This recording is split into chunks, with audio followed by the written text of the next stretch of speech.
હવે પત્રાંક 619 મુંબઈ અષાઢ વદ 14 રવિ 1951. આ પત્ર પણ સૌભાગભાઈ પ્રત્યે છે. આમાં પહેલા ઉપર લખે છે ઓમ નમો વીતરાગાય. ઓમ નમો વીતરાગાય. ઓમ એ પંચ પરમેષ્ઠીનું સંક્ષિપ્ત સ્વરૂપ. નમો અરિહંતાણ, નમો સિદ્ધાણ, નમો આર્યાણ, નમો જાણ, નમો લો સબ્બ સાવણ. આ પંચ પરમેષ્ઠીઓ વિતરાગ છે. બે તો સર્વજ્ઞ છે ને 3 નિર્ગ્રંથ છે, જેની મિથ્યાત્વની ગ્રંથિ તો ગળી ગઈ છે. મિથ્યાત્વ જેનું ગયું માટે એ અંશે વિતરાગ થઈ ગયા. અને આ સંપૂર્ણ વિતરાગ છે હરિયન સિદ્ધ એ ઓમમાં સમાઈ ગયા. એ પંચ પરમેષ્ઠીને નમો વિતરાગાય. વિતરાગત્વ જ નમસ્કાર કરવા યોગ્ય છે. જેટલા અંશે જીવમાં વિતરાગપણું છે તેટલા જ અંશે તે પુરુષનું વચન માન્ય કરવા યોગ્ય છે. ઓમ નમો વિતરાગાય. ફરી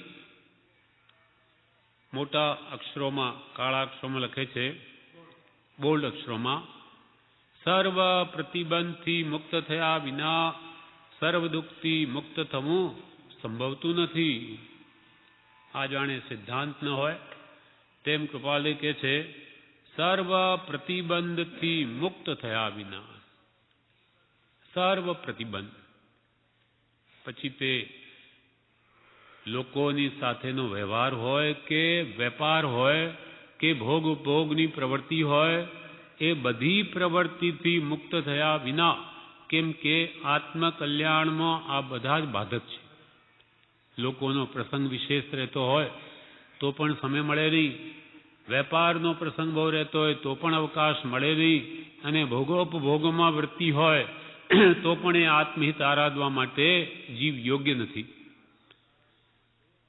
એટલે સર્વ પ્રકારના પ્રતિબંધ એને છોડવા જ પડશે. સર્વ પ્રતિબંધથી મુક્ત થયા વિના સર્વ દુઃખથી, એટલે જગતના સર્વ દુઃખથી. કયા દુઃખ? ત્રિવિધ તાપ કે જન્મ જરા મૃત્યુ મુખ્ય દુઃખના હેતુ, કા આદિ વ્યાધિ ને ઉપાધિ. એ સર્વ દુઃખથી મુક્ત થવું સંભવતું નથી જ્યાં સુધી લોક સંગ છોડે નહીં. લોક સંબંધી બંધન, પછી સ્વજન કુટુંબ રૂપ બંધન, પછી દેહાભિમાન રૂપ બંધન ને સંકલ્પ વિકલ્પ રૂપ બંધન જાય. પણ પેલા લોકોનો પ્રસંગ છોડે નહીં, હંમેશા આ લોકોનો પ્રસંગ કર્યા કરે તો સંકલ્પ વિકલ્પ ઘટે નહીં, વધે. અથવા સ્વજન કુટુંબ પ્રત્યે પણ રાગ વિશેષ હોય તો પણ એ મોહ વધે. એથી એ મુક્તિને પામી શકે નહીં. એને રાગ તો અંતરથી કાઢવો જ પડશે, આસક્તિ તોડવી જ પડશે. સર્વ પ્રતિબંધથી મુક્ત થયા વિના સર્વ દુઃખથી, એટલે જગતના સર્વ દુઃખથી, ત્રિવિધ તાપ કે ત્રિવિધ જન્મ જરા મૃત્યુ વગેરેથી મુક્ત થવું સંભવતું નથી. આ ઉપર શીર્ષકમાં લખીને હવે લખે છે પરમાર્થ નૈષ્ટિક શ્રી સૌભાગ પ્રત્યે શ્રી સાયલા.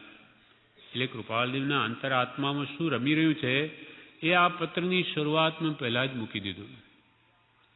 શરૂઆતમાં જ પહેલા ભગવંતને યાદ કરે કે વિતરાગોને નમો નમઃ, કે આ મુક્તિ મેળવી હશે તો સર્વ પ્રતિબંધથી મોડે વેલે છૂટવું જ પડશે. પરમાર્થ નિષ્ઠિક, પરમ અર્થ આત્માર્થ જે પ્રયોજનભૂત છે એને એ કરવા પ્રત્યે જેની નિષ્ઠા છે, દ્રઢ શ્રદ્ધા છે, એવા શ્રી સૌભાગભાઈ પ્રત્યે સાયલા. એમાં વ્યવહારિક પત્ર છે તો પણ એમાં અંદરમાં તો પરમાર્થ રહેલો છે, સમાયેલો છે. લખે છે અત્રેથી વમાણિયા તરફ જતાં સાયલે ઉતરવા સંબંધી તમારી વિશેષ ચાહના જાણી છે, અને તે વિશે કંઈ પણ પ્રકાર બને તો સારું એમ કંઈક ચિત્તમાં રહેતું હતું. તથાપિ એક કારણ જોતાં બીજું કારણ બાદ પામતું હોય ત્યાં કેમ કરવું ઘટે? અમારો પણ વિચાર કે સાયલેથી અમે વવાણિયા તરફ જવાના છીએ, તો એ જતાં સાયલે ઉતરવા સંબંધી જે તમારી ચાહના ઈચ્છા છે તે વિશે બને તો સારું. અમને પણ ચિત્તમાં હતું, પણ એથી બીજા કારણને બાદ આવે એમ છે. એ અહીંયા સ્પષ્ટ કર્યું નથી. તથાપિ એક કારણ જોતાં બીજું કારણ બાદ પામતું હોય ત્યાં કેમ કરવું ઘટે? તેના વિચારમાં કોઈ તેવો માર્ગ જ્યારે જોવામાં આવતો નથી, ત્યારે જે પ્રકારે સહેજે બની આવે તે કરવા પ્રત્યે પરિણતિ રહે છે. બીજું કારણ બાદ પામતું હોય, જ્યારે એનો ઉપાય અમને નહીં જડતો હોય, તો પછી યથા સમયે જે સહેજે ઉદય આવે તે પ્રમાણે પ્રવર્તવું. ત્યારે જે પ્રકારે સહેજે બની આવે તે કરવા પ્રત્યે પરિણતિ એટલે અમારા ભાવ રહે છે. અથવા છેવટે કોઈ ઉપાય ન ચાલે તો બળવાન કારણને બાદ ન થાય તેમ પ્રવર્તવાનું થાય છે. માનો કે બે કારણ ભેગા થયા હોય, તેમાં જે બળવાન કારણ હોય, વિશેષ કરવું આવશ્યક હોય, તે પહેલાં કરી લઈએ છીએ. ત્યારે કોઈ ઉપાય ન ચાલે તો બળવાન કારણને બાદ ન થાય તેમ પ્રવર્તવાનું થાય છે. કેટલાક વખતના સાંસારિક પ્રસંગના કંટાળાથી થોડો વખત પણ નિવૃત્તિથી કોઈ તથારૂપ ક્ષેત્રે રહેવાય તો સારું એમ ચિત્તમાં રહ્યા કરતું હતું. અમે ઘણા વખતથી આ મુંબઈમાં છીએ પ્રવૃત્તિમાં, એટલે મનમાં તો એ હતું આ કે વ્યવહારના પ્રસંગથી ના કંટાળાથી થોડો વખત પણ નિવૃત્તિ લઈ અને કોઈ નિવૃત્તિમાં એકાંત ક્ષેત્રમાં રહેવું એવી ભાવના હતી. એવું થાય તો સારું એમ ચિત્તમાં રહ્યા કરતું હતું. તેમજ અત્રે વધારે વખત સ્થિતિ થવાથી જે દેહના જન્મના નિમિત્ત કારણ છે એવા માતા પિતાદિકના વચનાર્થે, ચિત્તની પ્રિયતાના અક્ષોભ્યાર્થે તથા કંઈક બીજાઓના ચિત્તની અનુપેક્ષાર્થે પણ થોડા દિવસ વવાણીએ જવાનો વિચાર ઉત્પન્ન થયો હતો. કૃપાલે કે છે, કેટલાક વખતથી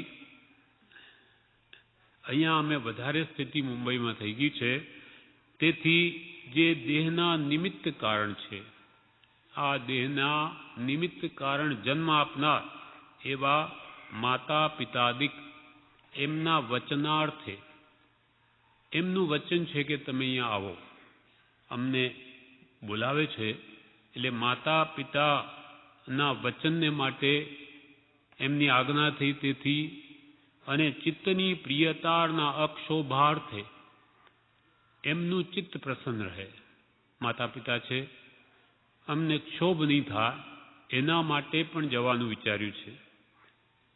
માતા પિતાના વચનાર્થે અને ચિત્તની પ્રિયતાના અક્ષોભાર્થે તથા કંઈક બીજાઓના ચિત્તની અનુપેક્ષાર્થે એટલે અનુપેક્ષાર્થે, સંધિ વિચ્છેદ કરીએ, અનુપેક્ષાર્થે એટલે બીજા જીવોની પણ ઉપેક્ષા નહીં થાય એના માટે પણ થોડા દિવસ વવાણીએ જવાનો વિચાર ઉત્પન્ન થયો હતો. એટલે વ્યવહારિક પત્ર હોવા છતાં માતા પિતાની આજ્ઞાને માન્ય કરીને અમારે જવું જોઈએ, કેમ કે એમના અંતરમાં કોઈ પણ પ્રકારનો ક્ષોભ ઉત્પન્ન નહીં થાય એના માટે પણ અમે જવું ધાર્યું છે. તે બંને પ્રકાર માટે ક્યારે યોગ થાય તો સારું એમ ચિંતવ્યાથી કંઈ થાય કે સમાધાન થતું નહોતું. એટલે બે પ્રકાર, એટલે નિવૃત્તિ ક્ષેત્રે પણ રહેવાય અને માતા પિતાને મળવાનું પણ થાય, એ બે કાર્ય કરવાનું અમે વિચાર્યું હતું. તથા તે બંને પ્રકાર માટે ક્યારે યોગ થાય તો સારું, માતા પિતાને મળવું અને નિવૃત્તિ ક્ષેત્રે પણ નિવાસ કરવો એમ થાય તો સારું એમ ચિંતવ્યાથી કંઈ યથાયોગ સમાધાન થયું નહોતું. ચિંતન માત્રથી સમાધાન થયું નહોતું, કેમ કે તે માટે અવકાશ મળતો નહોતો. તે માટેના વિચારની સહેજે થયેલી વિશેષતાથી હાલ જે કંઈ વિચારનું અલ્પપણું સ્થિર થયું તે તમને જણાવ્યું હતું. આમ તો સંપૂર્ણ અસંગતા અમને પ્રિય છે, પણ થોડો વખત પણ આમાંથી નીકળાય તો એ અલ્પ પણ એ ઉપાય બન્યો, એ સ્થિર થયું કે હવે અમુક તો નિવૃત્તિ મળશે, તેથી આનંદ થયો હતો અને તેથી તમને આ જણાવ્યું છે. સર્વ પ્રકારના અસંગ લક્ષનો વિચાર અત્રેથી અપ્રસંગ જ ગણી દૂર રાખી અલ્પકાળની અલ્પ અસંગતાનો હાલ કઈ વિચાર રાખ્યો છે તે પણ સહજ સ્વભાવે ઉદયાનુસાર થયો છે. સર્વ પ્રકારના અસંગ લક્ષનો વિચાર અત્રેથી અપ્રસંગણી. વર્તમાન સ્થિતિમાં સંપૂર્ણ અસંગતા પ્રાપ્ત થાય એવો તો જોગ નથી. એટલે સર્વ પ્રકારના અસંગપણું પ્રાપ્ત કરવા માટે એ તો હમણાં અપ્રસંગ જાણી એવો જોગ તો હમણાં નથી. તેને દૂર રાખી અલ્પકાળની અલ્પ અસંગતાનો હાલ કે વિચાર રાખ્યો છે કે અલ્પકાળ માટે, થોડા દિવસ માટે અમને અલ્પ અસંગતા પ્રાપ્ત થાય એમ છે, આ વ્યવસાયથી નિવૃત્ત થઈ શકીએ એમ છીએ, તે પણ સહજ સ્વભાવે ઉદયાનુસાર થયો છે. સહજ સ્વભાવે ઉદય આવ્યો છે કે અમને અહીંયાથી નિવૃત્તિ અમુક સમય માટે મળી શકે એમ છે. તેમાં કોઈ કારણોનો પરસ્પર વિરોધ ન થવાને અર્થે આ પ્રમાણે વિચાર આવે છે. કૃપાલ કે આમાં પરસ્પર કારણોને કોઈને વિરોધ ન આવે એના માટે આ પ્રમાણે વિચાર આવે છે કે અત્રેથી શ્રાવણ સુદની મિતિએ નિવૃત્તું થાય તો વચ્ચે ક્યાંય આ વખતે ન રોકાતા વવાણીએ જવાનું કરવું. સૌભાગભાઈને લખે છે, તમે કહો છો અમારે સાયલે આવો, પણ અમે હમણાં કોઈ પણ કારણોને બાદ ના આવે એટલે એમ વિચાર્યું છે કે સીધું જ અહીંયા શ્રાવણ સુદની જે મિતિએ વિચાર્યું તે પ્રમાણે અહીંયાથી નિવૃત્તવું, તો વચ્ચે ક્યાંય આ વખતે રોકાવું નહીં, સીધા વવાણીએ જવું. ત્યાંથી શ્રાવણ વદ 11ના બને તો પાછું વળવાનું કરવું વવાણિયાથી, અને ભાદરવા સુદ દસમની લગભગ સુધી કોઈ નિવૃત્તિ ક્ષેત્રે સ્થિતિ થાય તેમ યથાશક્તિ ઉદય ઉપરામ જેમ રાખી પ્રવર્તું. એટલે સાયલે આવવાનું નહીં, પણ કોઈ નિવૃત્તિ ક્ષેત્રે નથી આપ્યું, એ જો વિચારણા હેઠળ છે શું કરવું, પણ કોઈ નિવૃત્તિ ક્ષેત્રે જવું ને યથાશક્તિ ઉદયનો વિચાર પડ્યો મૂકીને પણ નિવૃત્તિ સેવી એમ વિચાર્યું છે. જો કે વિશેષ નિવૃત્તિ ઉદયનું સ્વરૂપ જોતા પ્રાપ્ત થવી કઠણ જણાય છે. હમણાં વર્તમાન ઉદયમાં વિશેષ નિવૃત્તિનો જોગ તો નથી લાગતો. જો કે વિશેષ નિવૃત્તિ ઉદયનું સ્વરૂપ જોતા પ્રાપ્ત થવી કઠણ જણાય છે, તો પણ સામાન્યથી જાણી શકાય તેટલી પ્રવૃત્તિમાં ન અવાય તેમ થાય તો સારું એમ રહે છે. પણ સામાન્ય નિવૃત્તિ પણ અમને મળે, એમાં પણ કોઈના સંગ પ્રસંગમાં નહીં આવીએ તો સારું એમ રહે છે. અને સાયલે આવીશું તો લોકોના પ્રસંગ વગેરે થશે, એથી કોઈ નિવૃત્તિ ક્ષણમાં જવા ઈચ્છા છે કે કોઈનો પ્રતિબંધ અમને જ્યાં હોય નહીં, અને એના માટે કોઈને કહેશો પણ નહીં કે અમે ત્યાં આવવાના છે કૃપાલદેવ, તો વળી ત્યાં બધા આવી જશે. એટલે અમાનું એકાંત ભંગ થશે. તો પણ સામતથી જાણી શકાય તેટલી પ્રવૃત્તિમાં ન વાય તેમ થાય તો સારું એમ રહે છે. આ જ્ઞાની પુરુષોની પ્રવૃત્તિ છે. અજ્ઞાની હોય એ તો ક્યાં જ જાય એટલે જણાવે બધાને કે આવજો ત્યાં, કેમ કે એને તો મોટા થવું છે, મનાવવું છે, પૂજાવવું છે, વાવા કરાવવી છે, એટલે ટોળા ભેગા થાય તો થાય. જ્યારે જ્ઞાનીઓને તો કોઈનો સંગ નથી જોઈતો, અસંગ રહેવું છે. અક્રિય પરિણતિ વર્તે છે. અજ્ઞાનીની દશા, એને કોઈનો સંગ ગમતો નથી. તો પણ સામાનથી જાણી શકાય તેટલી પ્રવૃત્તિમાં ન અવાય તેમ થાય તો સારું એમ રહે છે. અને તે વાત પર વિચાર કરતા અત્રેથી જતી વખતે રોકાવાનો વિચાર ઉપરામ કરવાથી સુલભ પડશે એમ લાગે છે. માટે જતી વખતે તમારે સાયલે રોકાવાનું ઉપરામ એટલે મુલતવી રાખીશું તો સુલભ પડશે એમ અમને લાગે છે. એક પણ પ્રસંગમાં પ્રવર્તતા તથા લખતા જે પ્રાય અક્રિય પરિણતિ વર્તે છે તે પરિણતિને લીધે બરાબર હાલ જણાવવાનું બનતું નથી. અત્રેથી એક પણ પ્રસંગમાં પ્રવર્તતા કે લખતા પ્રાય મોટે ભાગે અક્રિય પરિણતિ વર્તે છે. આત્મા આત્મભાવી વર્તે, કોઈ પણ જાતની ક્રિયા કરવાની ઈચ્છા માત્ર નથી, કાંઈ કરવું નથી, બસ સ્વભાવમાં રહીએ એટલે અક્રિય પરિણતિ વર્તે છે. લખવા કે કંઈ પણ કામ કરવામાં તે પરિણતિને લીધે બરાબર હાલ જણાવવાનું બનતું નથી, કોઈ નિર્ણય જ નથી. તો એ સ્વરૂપમાં રમે, બહાર આવે આત્મા કંઈક પાછો અંદર જતો રહે. એટલે ક્યાં શું એવા વિચારો પણ કોઈ સ્થિર થતા નથી, ક્યાં જવું, શું કરવું. તે પરિણતિને લીધે બરાબર હાલ જણાવવાનું બનતું નથી. તો પણ તમારા જાણવાને અર્થે મારાથી કંઈક અત્રે જણાવવાનું બન્યું તે જણાવ્યું છે. તમારા પત્ર વારંવાર આવે છે, એ નિમિત્તે આ જણાવવાનું અમારાથી બન્યું તે જણાવ્યું છે. જે કંઈ પણ ઉપલક વિચાર હૃદયમાં ચાલે તે જણાવ્યા છે. એ જ વિનંતી શ્રી ડુંગરને તથા શ્રી લહેરાભાઈને યથાયોગ્ય સહજાત્મ સ્વરૂપ યથાયોગ્ય, જેનો આત્મા સહજ આત્મ સ્વરૂપમાં સ્થિત છે એવા પરમ કૃપાળદેવ પોતાનું નામ જ શું લખે છે? સહજાત્મ સ્વરૂપ યથાયોગ્ય. સહજાત્મ સ્વરૂપના યથાયોગ્ય. સહજ આત્મ સ્વરૂપ શુદ્ધ ચૈતન્ય સ્વામી આ કૃપાળદેવનું નામ છે. શુદ્ધ ચૈતન્ય એવા આત્માના સ્વામી છે, સહજ આત્મ સ્વરૂપમાં રમે છે.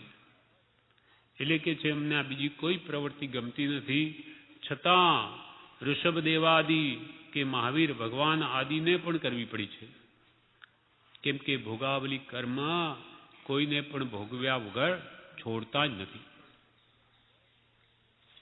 આ પ્રમાણે આ પત્ર પૂરો થયો. એનું પણ વિવેચન છે જે આપણે વાંચીએ.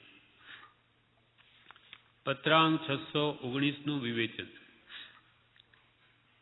સર્વ પ્રતિબંધથી મુક્ત થયા વિના સર્વ દુઃખથી મુક્ત થવું સંભવતું નથી. એનો અર્થ એ થયો કે બધા જ દુઃખ છે એ પ્રતિબંધના જ કારણથી છે. આ મારું, દે તે હું, અને આ બધું મારું, એ જે અહમ ભાવ ને મમત્વ ભાવ છે એ જ સર્વ દુઃખનું મૂળ છે.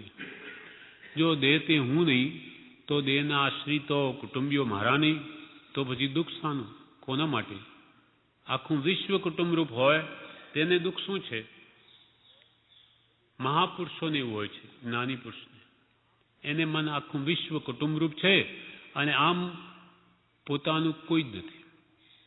એ કોઈને પોતાનું નથી માનતા, અને માને છે પોતાના તો આખા વિશ્વને પોતાનું માને છે. અયમ નિજ પરો મેતી ગણના લઘુ ચેતસામ. ચેતસ એટલે માનસ, જેનું હૃદય લઘુ છે, ટૂંકું છે, તેને મન એવું છે કે અયમ નિજ, આ મારું છે, પરોમેતી બીજા બધા પર છે મારાથી, આ તો મારા થોડે કુટુંબીઓ છે. અયમ નિજ, આ મારું અને બીજું બધું પરાયું. અયમ નિજ પરો મેતી ગણના લઘુ ચેતસામ, જેનું ચેતસ માનસ લઘુ છે, નાનું છે, ટૂંકું છે, એવા અજ્ઞાનીઓની જેવી વૃત્તિ હોય છે. પણ ઉદાર ચરિતા નામ તો વસુધૈવ કુટુંબકમ, પણ ઉદાર જેનું ચરિત્ર છે, જેનું મન વિશાળ છે, તેને મન તો આખું વિશ્વ કુટુંબરૂપ છે. બધા જ આત્મા છે. સર્વાત્મા સમદ્રષ્ટિ દ્યો, આ વચનને હૃદય લખો. એને મન તો આખું વિશ્વ પોતાનું છે. કૃપાલ કે આ મારી સ્ત્રી, મારો પુત્ર કોઈ દિવસે એમને થયો નથી. એક ગ્રસ્ત એક દિવસમાં જેટલો પોતાની સ્ત્રી પુત્રાદિ પ્રત્યે રાગ કરે, કૃપાલ કે આખી જિંદગીનો સરવાળો ભેગો કરી દો તો પણ એટલું રાગનું પ્રમાણ અમારા અંદર નહીં મળે.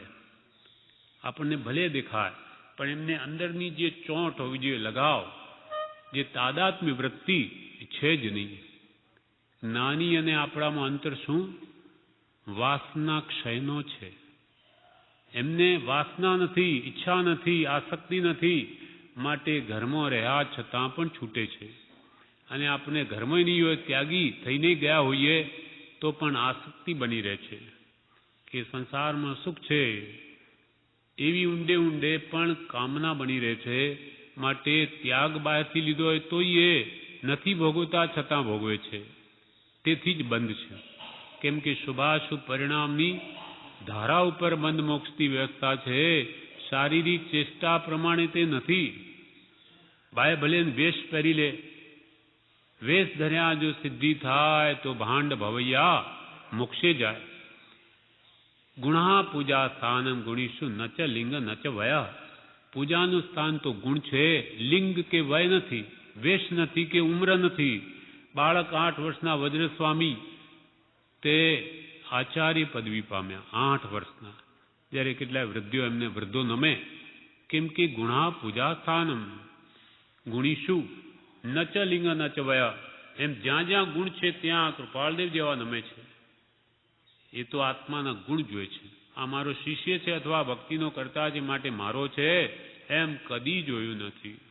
એ હોય તો સૌભાગ્યને નમસ્કાર કરે નહીં, કે જૂઠાભાઈને કરે નહીં, કે પ્રભુશ્રીને કરે નહીં. એમને ક્યાં મને એવું છે કે અમે ગુરુના શિષ્ય. એ તો જ્યાં જ્યાં ગુણ જોઈએ ત્યાં નમી પડે છે. એટલે પ્રભુશ્રીને લખે કે પરમ કૃપાળુ મુનિવર્યના ચરણ કમલમાં પરમ ભક્તિથી સવિનય નમસ્કાર પ્રાપ્ત થાય. એમને તો ગુણ પ્રત્યે પ્રમોદ ભાવ છે. એમને એવું નથી હું ગુરુ છું.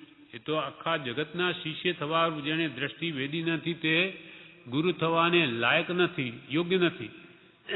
તેવી દ્રષ્ટિ જેને વેદનમાં છે એવા પરમ કૃપાળુદેવ છે. માટે ગુરુપદને સંપૂર્ણ યથાયોગી છે.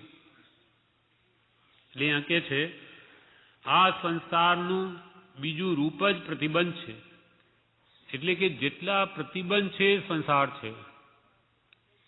પ્રતિબંધ જ્યાં જ્યાં છે, રાગ છે, રાગને લઈને પ્રતિબંધ છે ત્યાં સંસાર છે. જ્યાં રાગ છે ત્યાં દ્વેષ છે, અને રાગ દ્વેષ છે એ સંસાર છે.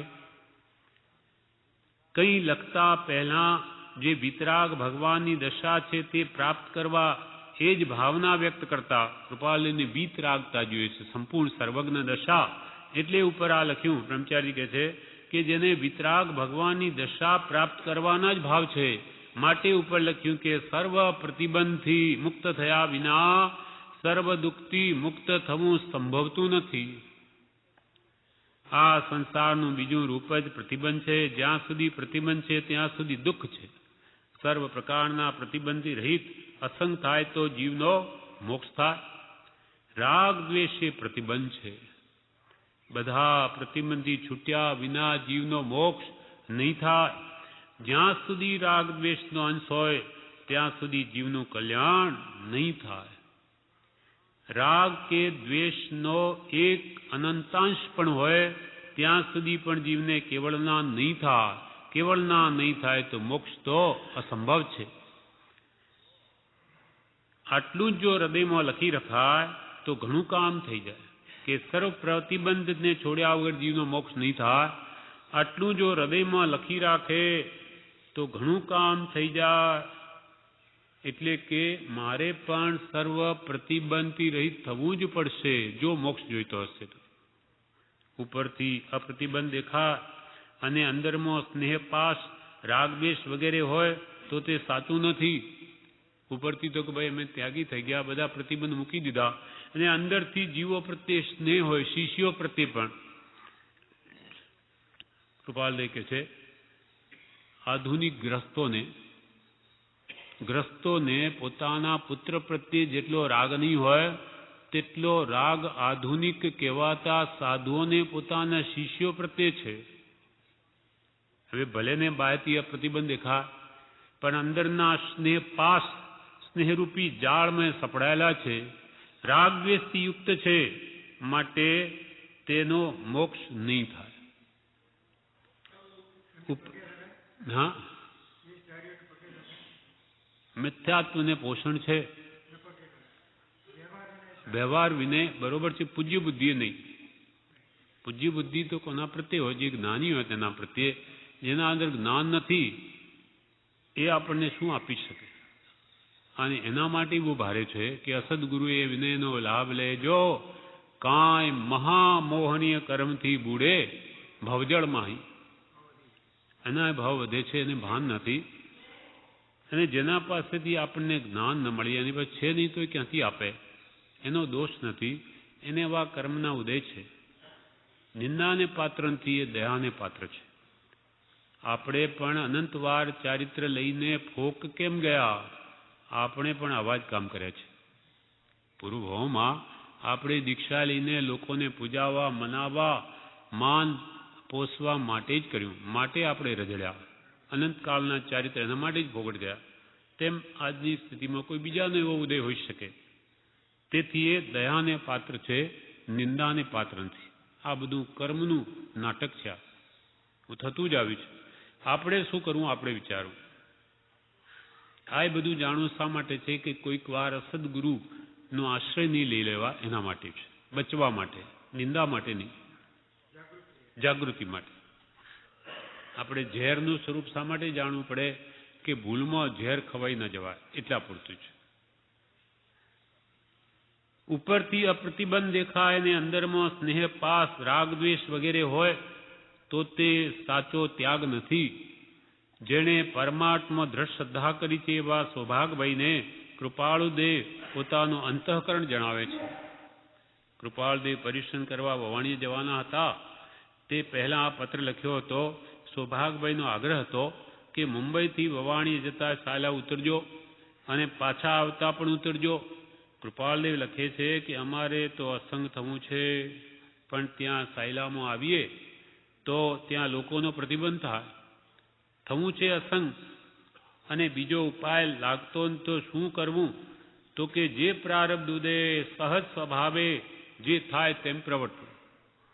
ઉદય આગળ પોતાનું ન ચાલે તો અસંગ ભાવ વગર ન વર્તવું એ અમારું લક્ષ્ય છે. ઉદય તો કે અમારા હાથમાં નથી. પૂર્વે જે કર્મ બાંધે એ પ્રમાણે થશે, પણ વર્તમાનમાં અમારે એમાં ભળવું કે નહીં, કે અસંગ રહેવું કે સંગમાં ભળી જવું, એ તો અમારા હાથમાં છે. ભાવ તો આત્માના હાથમાં છે. એટલે કૃપાલદેવ કહે છે, ઉદય આગળ પોતાનું ન ચાલે તો અસંગ ભાવ વગર ન વર્તવું એ અમારો લક્ષ્ય છે. અમારે અસંગતા મૂકવી નથી. સત્સંગ કરીને અસંગ થવું છે. આપણે આ સત્સંગ કરીને શું કરવાનું છે? અસંગ થવાનું છે. બધા સંગથી મુક્ત થવાનું છે. કેમ કે સંગ પ્રસંગ વિકલ્પના કારણ છે, અને વિકલ્પથી જીવ કર્મ બાંધે છે. દુઃખી પણ થાય છે. વર્તમાનમાં દુઃખી થાય અને એના ફળ હજુ આગળ ભોગવવા પડે. કોઈ કુથલી થઈ જાય, કોઈની નિંદા થઈ જાય, એકબીજાનો સંગ રાખતા એના ફળ આપણને ભોગવવા પડે. માટે એવા સંગ પ્રસંગ જ ઓછા રાખવા કે બીજા કોઈની આપણા નિમિત્તે નિંદા નહીં થાય. પર નિંદા એ સબળ પાપ માનવું. ઉદય આગળ પોતાનું ન ચાલે તો અસંગ ભાવ વગર ન વર્તવું એ અમારો લક્ષ્ય છે. કૃપાળુદેવનો આ લક્ષ્ય છે, તો આપણે તેના આશ્રિત છીએ. કૃપાળુદેવને મોક્ષ જોઈએ તેમ આપણે પણ જોઈએ છે. તો કૃપાળુદેવ આપણા ગુરુ જેમ વર્ત્યા એમ શિષ્ય વર્તવું પડશે, તો જ એનું પણ કલ્યાણ થશે. સત્સંગ કરીને અસંગ થવું છે એ લક્ષ્ય રાખીને વર્તીએ છીએ. વવાણીએ જવાના કારણો છે તે જણાવે છે. કેટલા બધા કારણો થયા ત્યારે વવાણિયા જવાનું થયું એમ કે છે. પહેલું કારણ નિવૃત્તિના હેતુથી વવાણીએ જવાનું છે. પહેલું કારણ. ત્યાં વેપારમાં તો 24 કલાક આખો દાડો વેપારના પ્રસંગો હોય. મુંબઈમાં વવાણીમાં તો છે નહીં. ત્યાં તો આમ બીજી નિવૃત્તિ છે. એમને યોગ્ય લાગે તો મોક્ષનો સમાગમ કરે તો ત્યાં તો આત્માર્થી જ વાત હોય, કે વેપારની તો હોય નહીં. એટલે એમને એમ લાગ્યું કે નિવૃત્તિ એના કરતો ત્યાં સારી મળશે. એટલે નિવૃત્તિના હેતુથી વવાણી જવાનું છે. એક. બીજું, આ દેહના કારણે એવા માતા પિતાને ખોટું ન લાગે તેમનું વચન રાખવા માટે પણ વવાણીએ જવાનું છે. માતા પિતાએ આવવાનું કહ્યું તો એમને પણ સુખ ઉપજે એ જન્મના દેહના કારણ છે, માટે પણ વવાણિયા જવાનું છે. ત્રીજું, નિવૃત્તિ મળે અને બીજા કેમ વર્તે છે તે જોવા માટે પણ જવાનું છે. એટલે કે બીજાને પણ માર્ગદર્શનનું કારણ થાય. તો કે માતા પિતા હોય કે કોઈ નજીકના ભાઈ બહેન હોય એમને પણ માર્ગમાં લગાડીએ.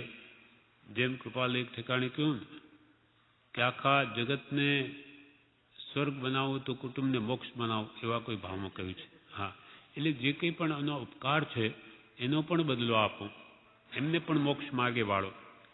અને બીજા કેમ વર્તે છે તે જોવા માટે જવાનું છે. એ કંઈ દોષો જોતા નથી, કોઈને સારા માર્ગે વાળવું એ જ એમનો ઉપાય છે. એ પણ અહીંયાથી નિવૃત્તિ મળે તો કોઈ બીજાનું હિત પણ વિચારી શકે. એટલે બીજા કેમ વર્તે છે એટલે કે બીજાને સારા માર્ગે વાળવા માટે પણ જવાનું છે. બધાથી જાણે જુદા થઈને લખતા હોય એમ લખ્યું છે. દેહથી, ચિત્તથી, બધાથી પોતે ભિન્ન હોય તેમ રહી આ પત્ર લખે છે.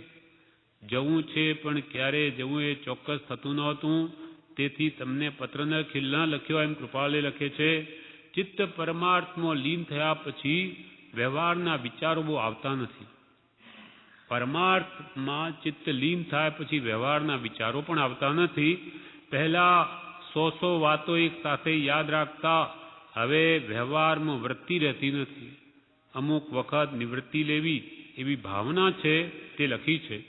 એમનો લક્ષ્ય તો એવો છે કે સર્વ સંગ પરિત્યાગ કરીને અસંગ થવું છે. લક્ષ્ય તો આ છે, પણ એ વિશે આ પત્રમાં કંઈ કહેવું નથી.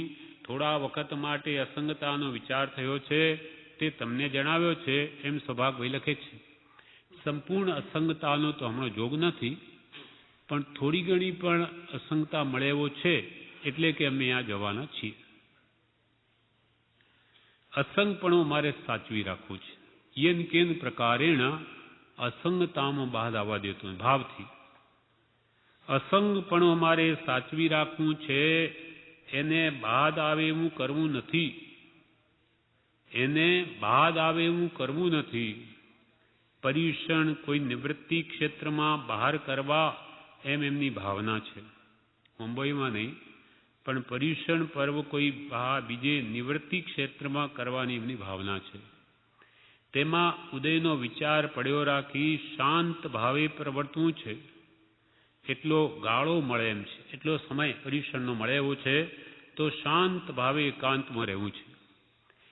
તેથી વિશેષ નિવૃત્તિ મળે એમ નથી. હમણાં લોકોને ખબર ન પડે એમ પર્યુષણ પર્વ વ્યતીત કરવા છે, તો ત્યાં ટોળા વળી જશે પાછા.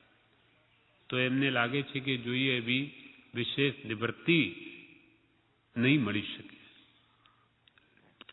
આત્માનું જે અનંત સુખ છે એ આત્મ ધ્યાનમાં જ્ઞાનીઓ ભોગવે છે અને ત્યાં બળવાન નિર્જરા કરે છે. પણ હવે લોકો આવી જ ચઢે તો લોકો પ્રત્યે પણ સદભાવ છે, જીવોનું કલ્યાણ કરવાનું, એવો ઋષભાદી બધાનો સહસ્વભાવ છે.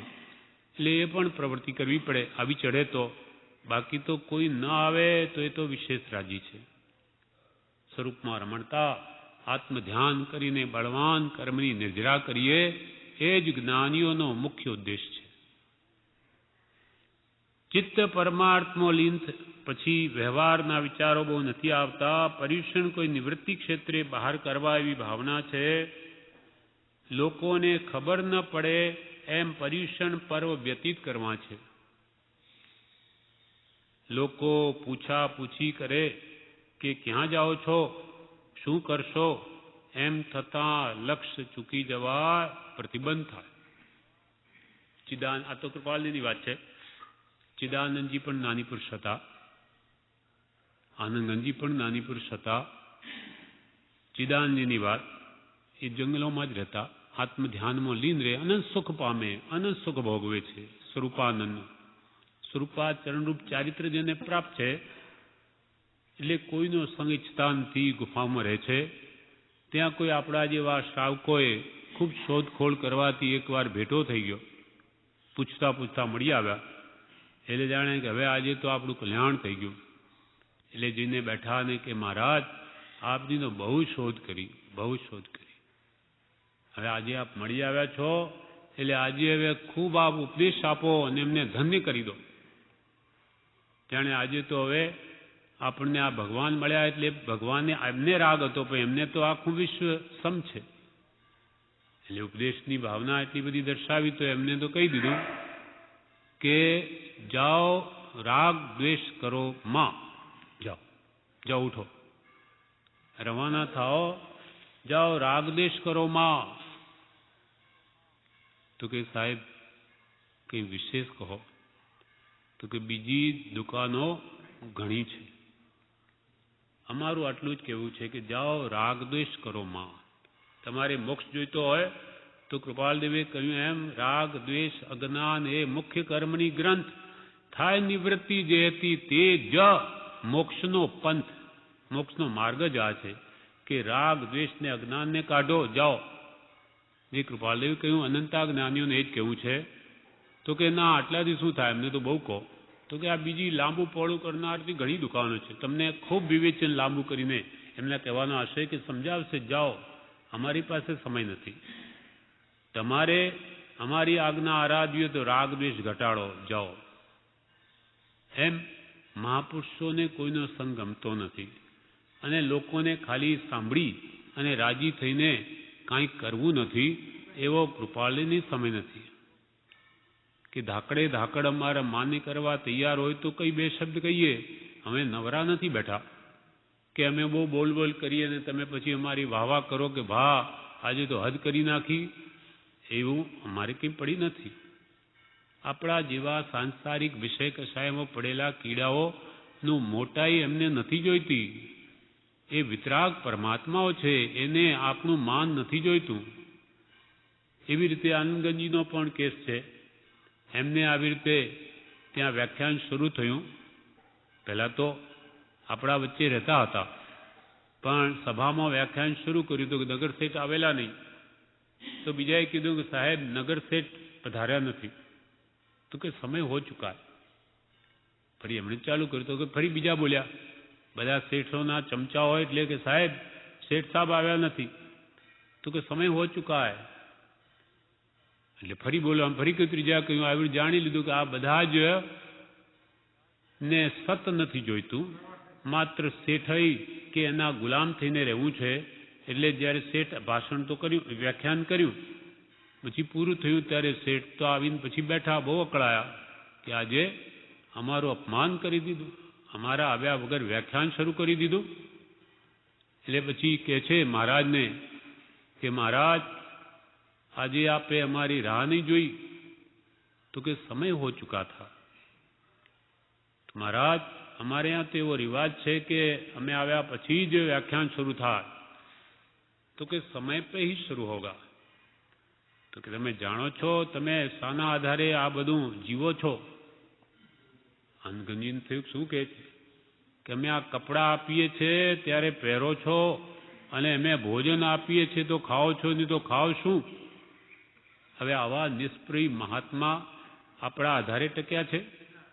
તરત જ કપડાં ઉતારીને આપી દીધા, લે તેરે કપડે हमको नहीं चाहिए, भोजन तो अब खा चुके हैं, हजम हो गया. भाई तो કેવી રીતે આપીએ? તરત જ નગ્ન થઈને ત્યાંથી ચાલ્યા જાય છે. રસ્તામાં કોઈએ વળી જબ્બો પહેરાવી દીધો કે આ નગ્ન કોણ? પહેરાવી દીધો, પહેરી લીધો. એમને શું છે? કરતા ભાવ નથી, શરીરને જ પોતાનું સ્વરૂપ નથી માનતા. હવે જબ્બો હો કે નહીં હો કે સફેદ કપડાં હો કે રંગીનો, એને શું છે? એ તો અવધૂત યોગી છે, જંગલમાં ચાલ્યા ગયા. એમ મહાત્મા નિષ્પ્રિય પુરુષોત્તમ સ્વરૂપ મગ્ન રહે છે, એમને કોઈનો સંગ ગમતો નથી અને એ કોઈની પરાધીનતામાં રહે જ નહીં. બ્રહ્મચારીજીએ પણ કહ્યું છે કે પરાધીનતા એ સત્સંગ થાય નહીં. એમ નિષ્પ્રપણે આત્મહિતને ખાતર જીવે છે. એમ ત્યાં કહે છે કૃપાલ કે છે અમારે તો અસંગ થવું છે, અસંગપણું જ જેને પ્રિય છે. અસંગપણું અમારે સાચવી રાખવું છે, એને બાદ આવે એવું કરવું નથી.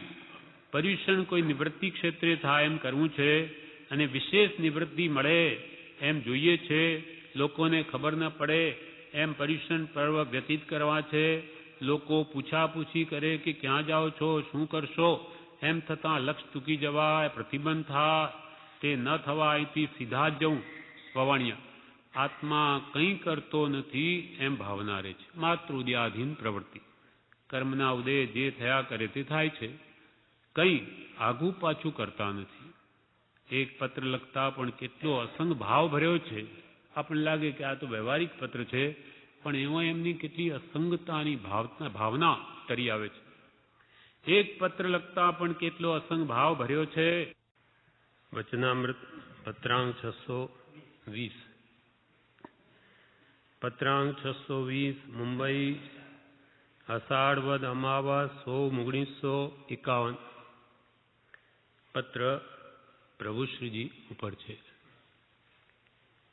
કૃપાલજી લખે છે, જન્મથી જેને મતિ, શ્રુત અને અવધિ એ 3 જ્ઞાન હતા અને આત્મોપયોગી એવી વૈરાગ્ય દશા હતી, અલ્પ કાળમાં ભોગ કર્મ ક્ષીણ કરી સંયમને ગ્રહણ કરતા મન પર્યવ નામનું જ્ઞાન પામ્યા હતા, એવા શ્રીમદ મહાવીર સ્વામી તે છતાં પણ 12 વર્ષ ને 6.5 માસ સુધી મૌનપણે વિચર્યા. આ પ્રકારનું તેમનું પ્રવર્તન તે ઉપદેશ માર્ગ પ્રવર્તાવતા કોઈ પણ જીવે અત્યંતપણે વિચારી પ્રવર્તવા યોગ્ય છે એવી અખંડ શિક્ષા પ્રતિબોધે છે. કૃપાલદેવે કહ્યું કે ભગવાન મહાવીર સ્વામી જે જન્મથી જ 3 જ્ઞાનથી યુક્ત હતા, મતિશ્રુત અવધિ જન્મથી જ જે લઈને આવે એવા ભગવાન પણ જન્મથી જેને મતિશ્રુત અવધિ એ 3 જ્ઞાન હતા અને આત્મોપયોગી એવી વૈરાગ્ય દશા હતી, ઘરમાં રહ્યા છતાં પણ 1000 વર્ષના સંયમી આત્મજ્ઞાની મુનિને કેવો વૈરાગ્ય હોય તેવો વૈરાગ્ય તો ભગવાનને ઘરમાં હતો. આત્મજ્ઞાની મહાત્મા ત્યાગી મુનિ 1000 વર્ષ દીક્ષા લીધાને થયા હોય સંયમ પાળતા હોય તો એમનો કેવો ઉત્કૃષ્ટ વૈરાગ્ય હોય. તેવો વૈરાગ્ય તો કૃપાલ કે ભગવાન જ્યારે ઘરમાં હતા, ગ્રસ્ત હતા, ત્યારે પણ તેવો વૈરાગ્ય હતો. અને આત્મોપયોગી એવી વૈરાગ્ય દશા હતી. અલ્પકાળમાં ભોગ કર્મ ક્ષીણ કરી સંયમને ગ્રહણ કરતા મન પર્યવ નામનું જ્ઞાન પામ્યા હતા. માત્ર 30 વર્ષની ભર જુવાનીમાં ભગવાન મહાવીર સ્વામીએ આ સંસારનો ત્યાગ કર્યો. પાર્શ્વનાથ ભગવાને પણ 30 વર્ષની ઉંમરમાં જ સંસાર ત્યાગ્યો. પરમ કૃપાળુ દેવે પણ કંચન અને કામિનીનો ત્યાગ 31 વર્ષની ઉંમરમાં કર્યો. પ્રભુશ્રીજીએ પણ આ સંસારનો ત્યાગ 30 વર્ષની ઉંમરે કર્યો, દીક્ષા લીધી. અને બ્રહ્મચારીજીએ પણ 31-31.5 વર્ષમાં સંસારનો સંપૂર્ણ ત્યાગ કરી અને પ્રભુશ્રીની સેવામાં જોડાઈ ગયા છે. એટલે કૃપાલ કે યુવા વયનો સર્વસંગ પરિત્યાગ એ પરમ પદને આપે છે. આ બધા મહાપુરુષોએ ભર જુવાની જ્યારે શક્તિ હોય શરીરમાં તે બળને, આત્મવીર્યને આત્માર્થે વાપર્યું છે. શારીરિક બળ, માનસિક બળ, ધ્યાન બળ, જિજ્ઞાસા બળ, જ્ઞાન બળ, અનેક બળ છે. એ બધાનો આત્મહિતમાં જ ઉપયોગ કર્યો છે. અને આત્મોપયોગી એવી વૈરાગ્ય દશા ભગવાનની હતી. અલ્પકાળમાં માત્ર 30 વર્ષની ભરજુવાનીએ એ ભોગ કર્મ ક્ષીણ કરી જે ભોગાવલી કર્મ હતું તેને ભોગવી લઈ ક્ષીણ કરી સંયમને ગ્રહણ કરતા મનોપર્યવ નામનું જ્ઞાન પામ્યા હતા. ભગવાન જ્યારે દીક્ષા લે કે તરત જ ચોથું જ્ઞાન ઉપજે છે. તે જ સમય કેમ કે એટલી નિર્મળતા થઈ કે તરત જ મનોપર્યવ જ્ઞાન ઉપજે, પછી એ કેવળ જ્ઞાન જ પ્રગટાવવાનું બાકી રહે છે. અને સંયમને ગ્રહણ કરતા મનોપર્યવ નામનું જ્ઞાન પામ્યા હતા એવા શ્રીમદ એટલે શ્રીમાન, શ્રી એટલે આત્મલક્ષ્મી, મદ એટલે યુક્ત, આત્મલક્ષ્મીથી યુક્ત એવા મહાવીર સ્વામી આટલી બધી યોગ્યતા હોવા છતાં પણ 4 જ્ઞાનના ધરતા, સંયમ લેતા એવા ભગવાને પણ તે છતાં 12 વર્ષ અને 6.5 માસ સુધી મૌનપણે વિચર્યા.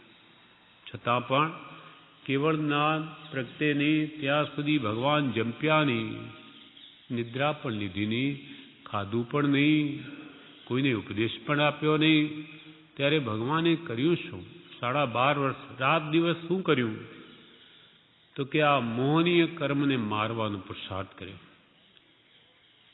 ચારિત્ર મોહનો અંત આણવા માટેનો પ્રયત્ન કર્યો. કેમ કે મોહનીયને હણે એટલે બધા કર્મો આપોઆપ હણાઈ જાય. ઘણા કર્મ કે છે ભગવાન મહાવીરને એકલા 23 ભગવાન જેટલા કર્મો હતા.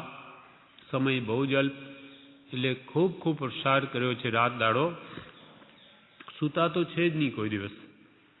12.5 વર્ષમાં પણ ગો દુહાસને બેઠા હોય તે વખતે કોઈ ઝોંકું આવી ગયું હોય તેટલા પૂરતું જ, બાકી કે ભાઈ આપણી જેમ સૂઈ તો ગયા જ નથી. એટલો બધો સતત પુરુષાર્થ આદર્યો છે. જે ભગવાનને ખબર છે કે અમે આજ ભવે મોક્ષે જવાના છીએ, નિશ્ચિત છે, અને 4 જ્ઞાન તો પ્રાપ્ત થઈ ગયા, છતાં પણ કેવળ જ્ઞાન પ્રાપ્ત ન થાય ત્યાં સુધી ભય છે. વિચારવાન પુરુષો કેવલ્ય દશા થતા સુધી મૃત્યુને સમીપ જ રાખીને પ્રવર્તે છે. કેમ કે એ સિવાય નિર્ભય અવસ્થા નથી. કૃત્ય દશા, કરવાનું જેણે કરી લીધું, વેરી સબ મારી કે નિશ્ચિંત હોય સૂતો હૈ, તેમ બધા કામ ક્રોધ માન માયા લોભ કશાયો રાગ દ્વેષનો સંપૂર્ણ ક્ષય કરીને જ જંપે છે. પછી નિર્ભય છે. પછી એમને કંઈ કરવા પણ છે જ નહીં. પછી એમને કોઈ અનંત ભવિષ્યકાળ પડ્યો છે. કોઈ દિવસ એમને કોઈ સંયમ પાળવો કે કંઈ પણ જપ કરવું કે તપ કરવો કે સ્વાધ્યાય કરવો કે ભક્તિ કાંઈ કરવાની નથી. બધું થઈ ગયું. એમ ભગવાન સંપૂર્ણ રીતે સર્વ ઘાતિયા કર્મને હણીને જ પછી જ નિરાંત પામે છે. તે છતાં પણ 12 વર્ષને 6.5 માસ સુધી મૌનપણે વિચર્યા. આ પ્રકારનું તેમનું પ્રવર્તન તે ઉપદેશ માર્ગ પ્રવર્તાવતા કોઈ પણ જીવે અત્યંતપણે વિચારી પ્રવર્તવું યોગ્ય છે.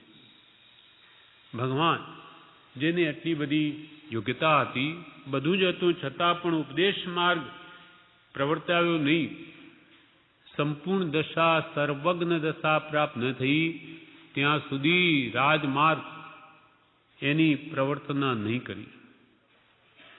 તેમનું પ્રવર્તન આ પ્રકારનું તેમનું પ્રવર્તન તે ઉપદેશ માર્ગ પ્રવર્તાવતા કોઈ પણ જીવે અત્યંતપણે વિચારવા યોગ્ય છે.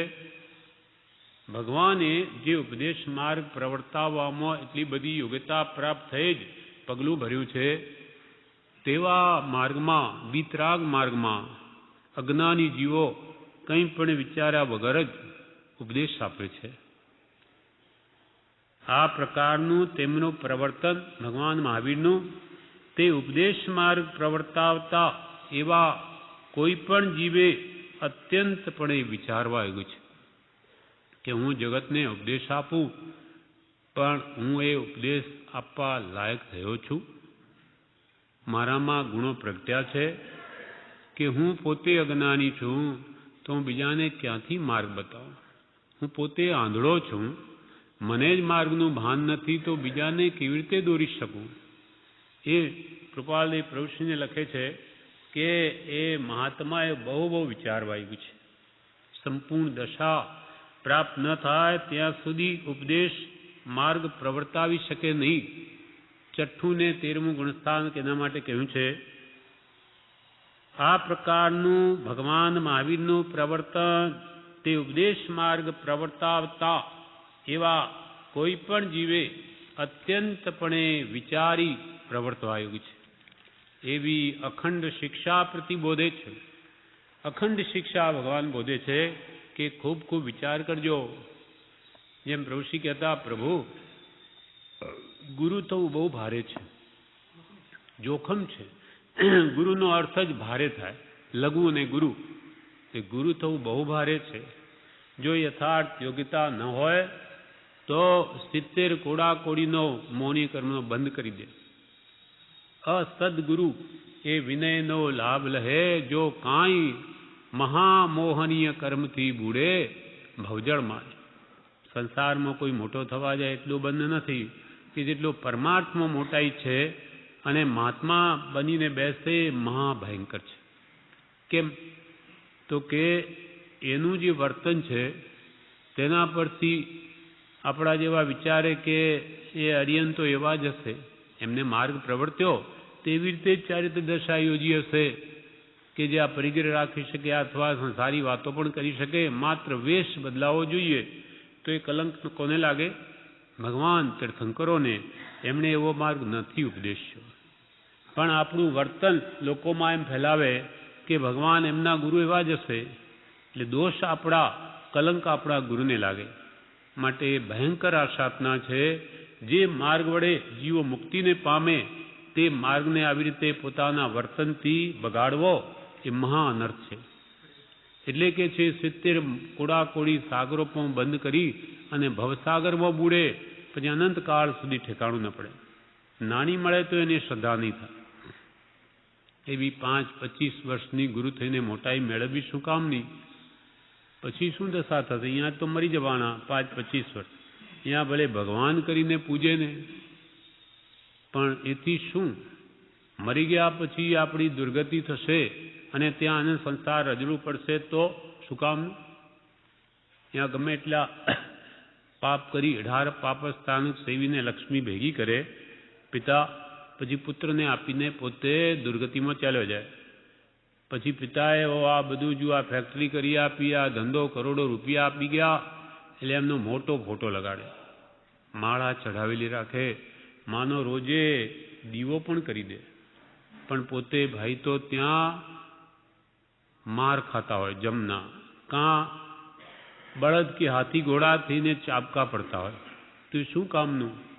એમ જ્ઞાનીઓ કે છે કે જો અહીંયા મોટા થઈને ફરીએ, આપણને 5-25 વર્ષ કોઈ મોટા કહી દેશે, પણ પછી એ યોગ્યતા વગર જે દુનિયામાં લોકોમાં એવી છાપ પાડી કે અમે તો મહાત્મા છીએ, ત્યારે પછી ત્યાં પ્રભુ કે પ્રભુ ત્યાં ઉપર તો રાઈ ને પાઈનો હિસાબ છે.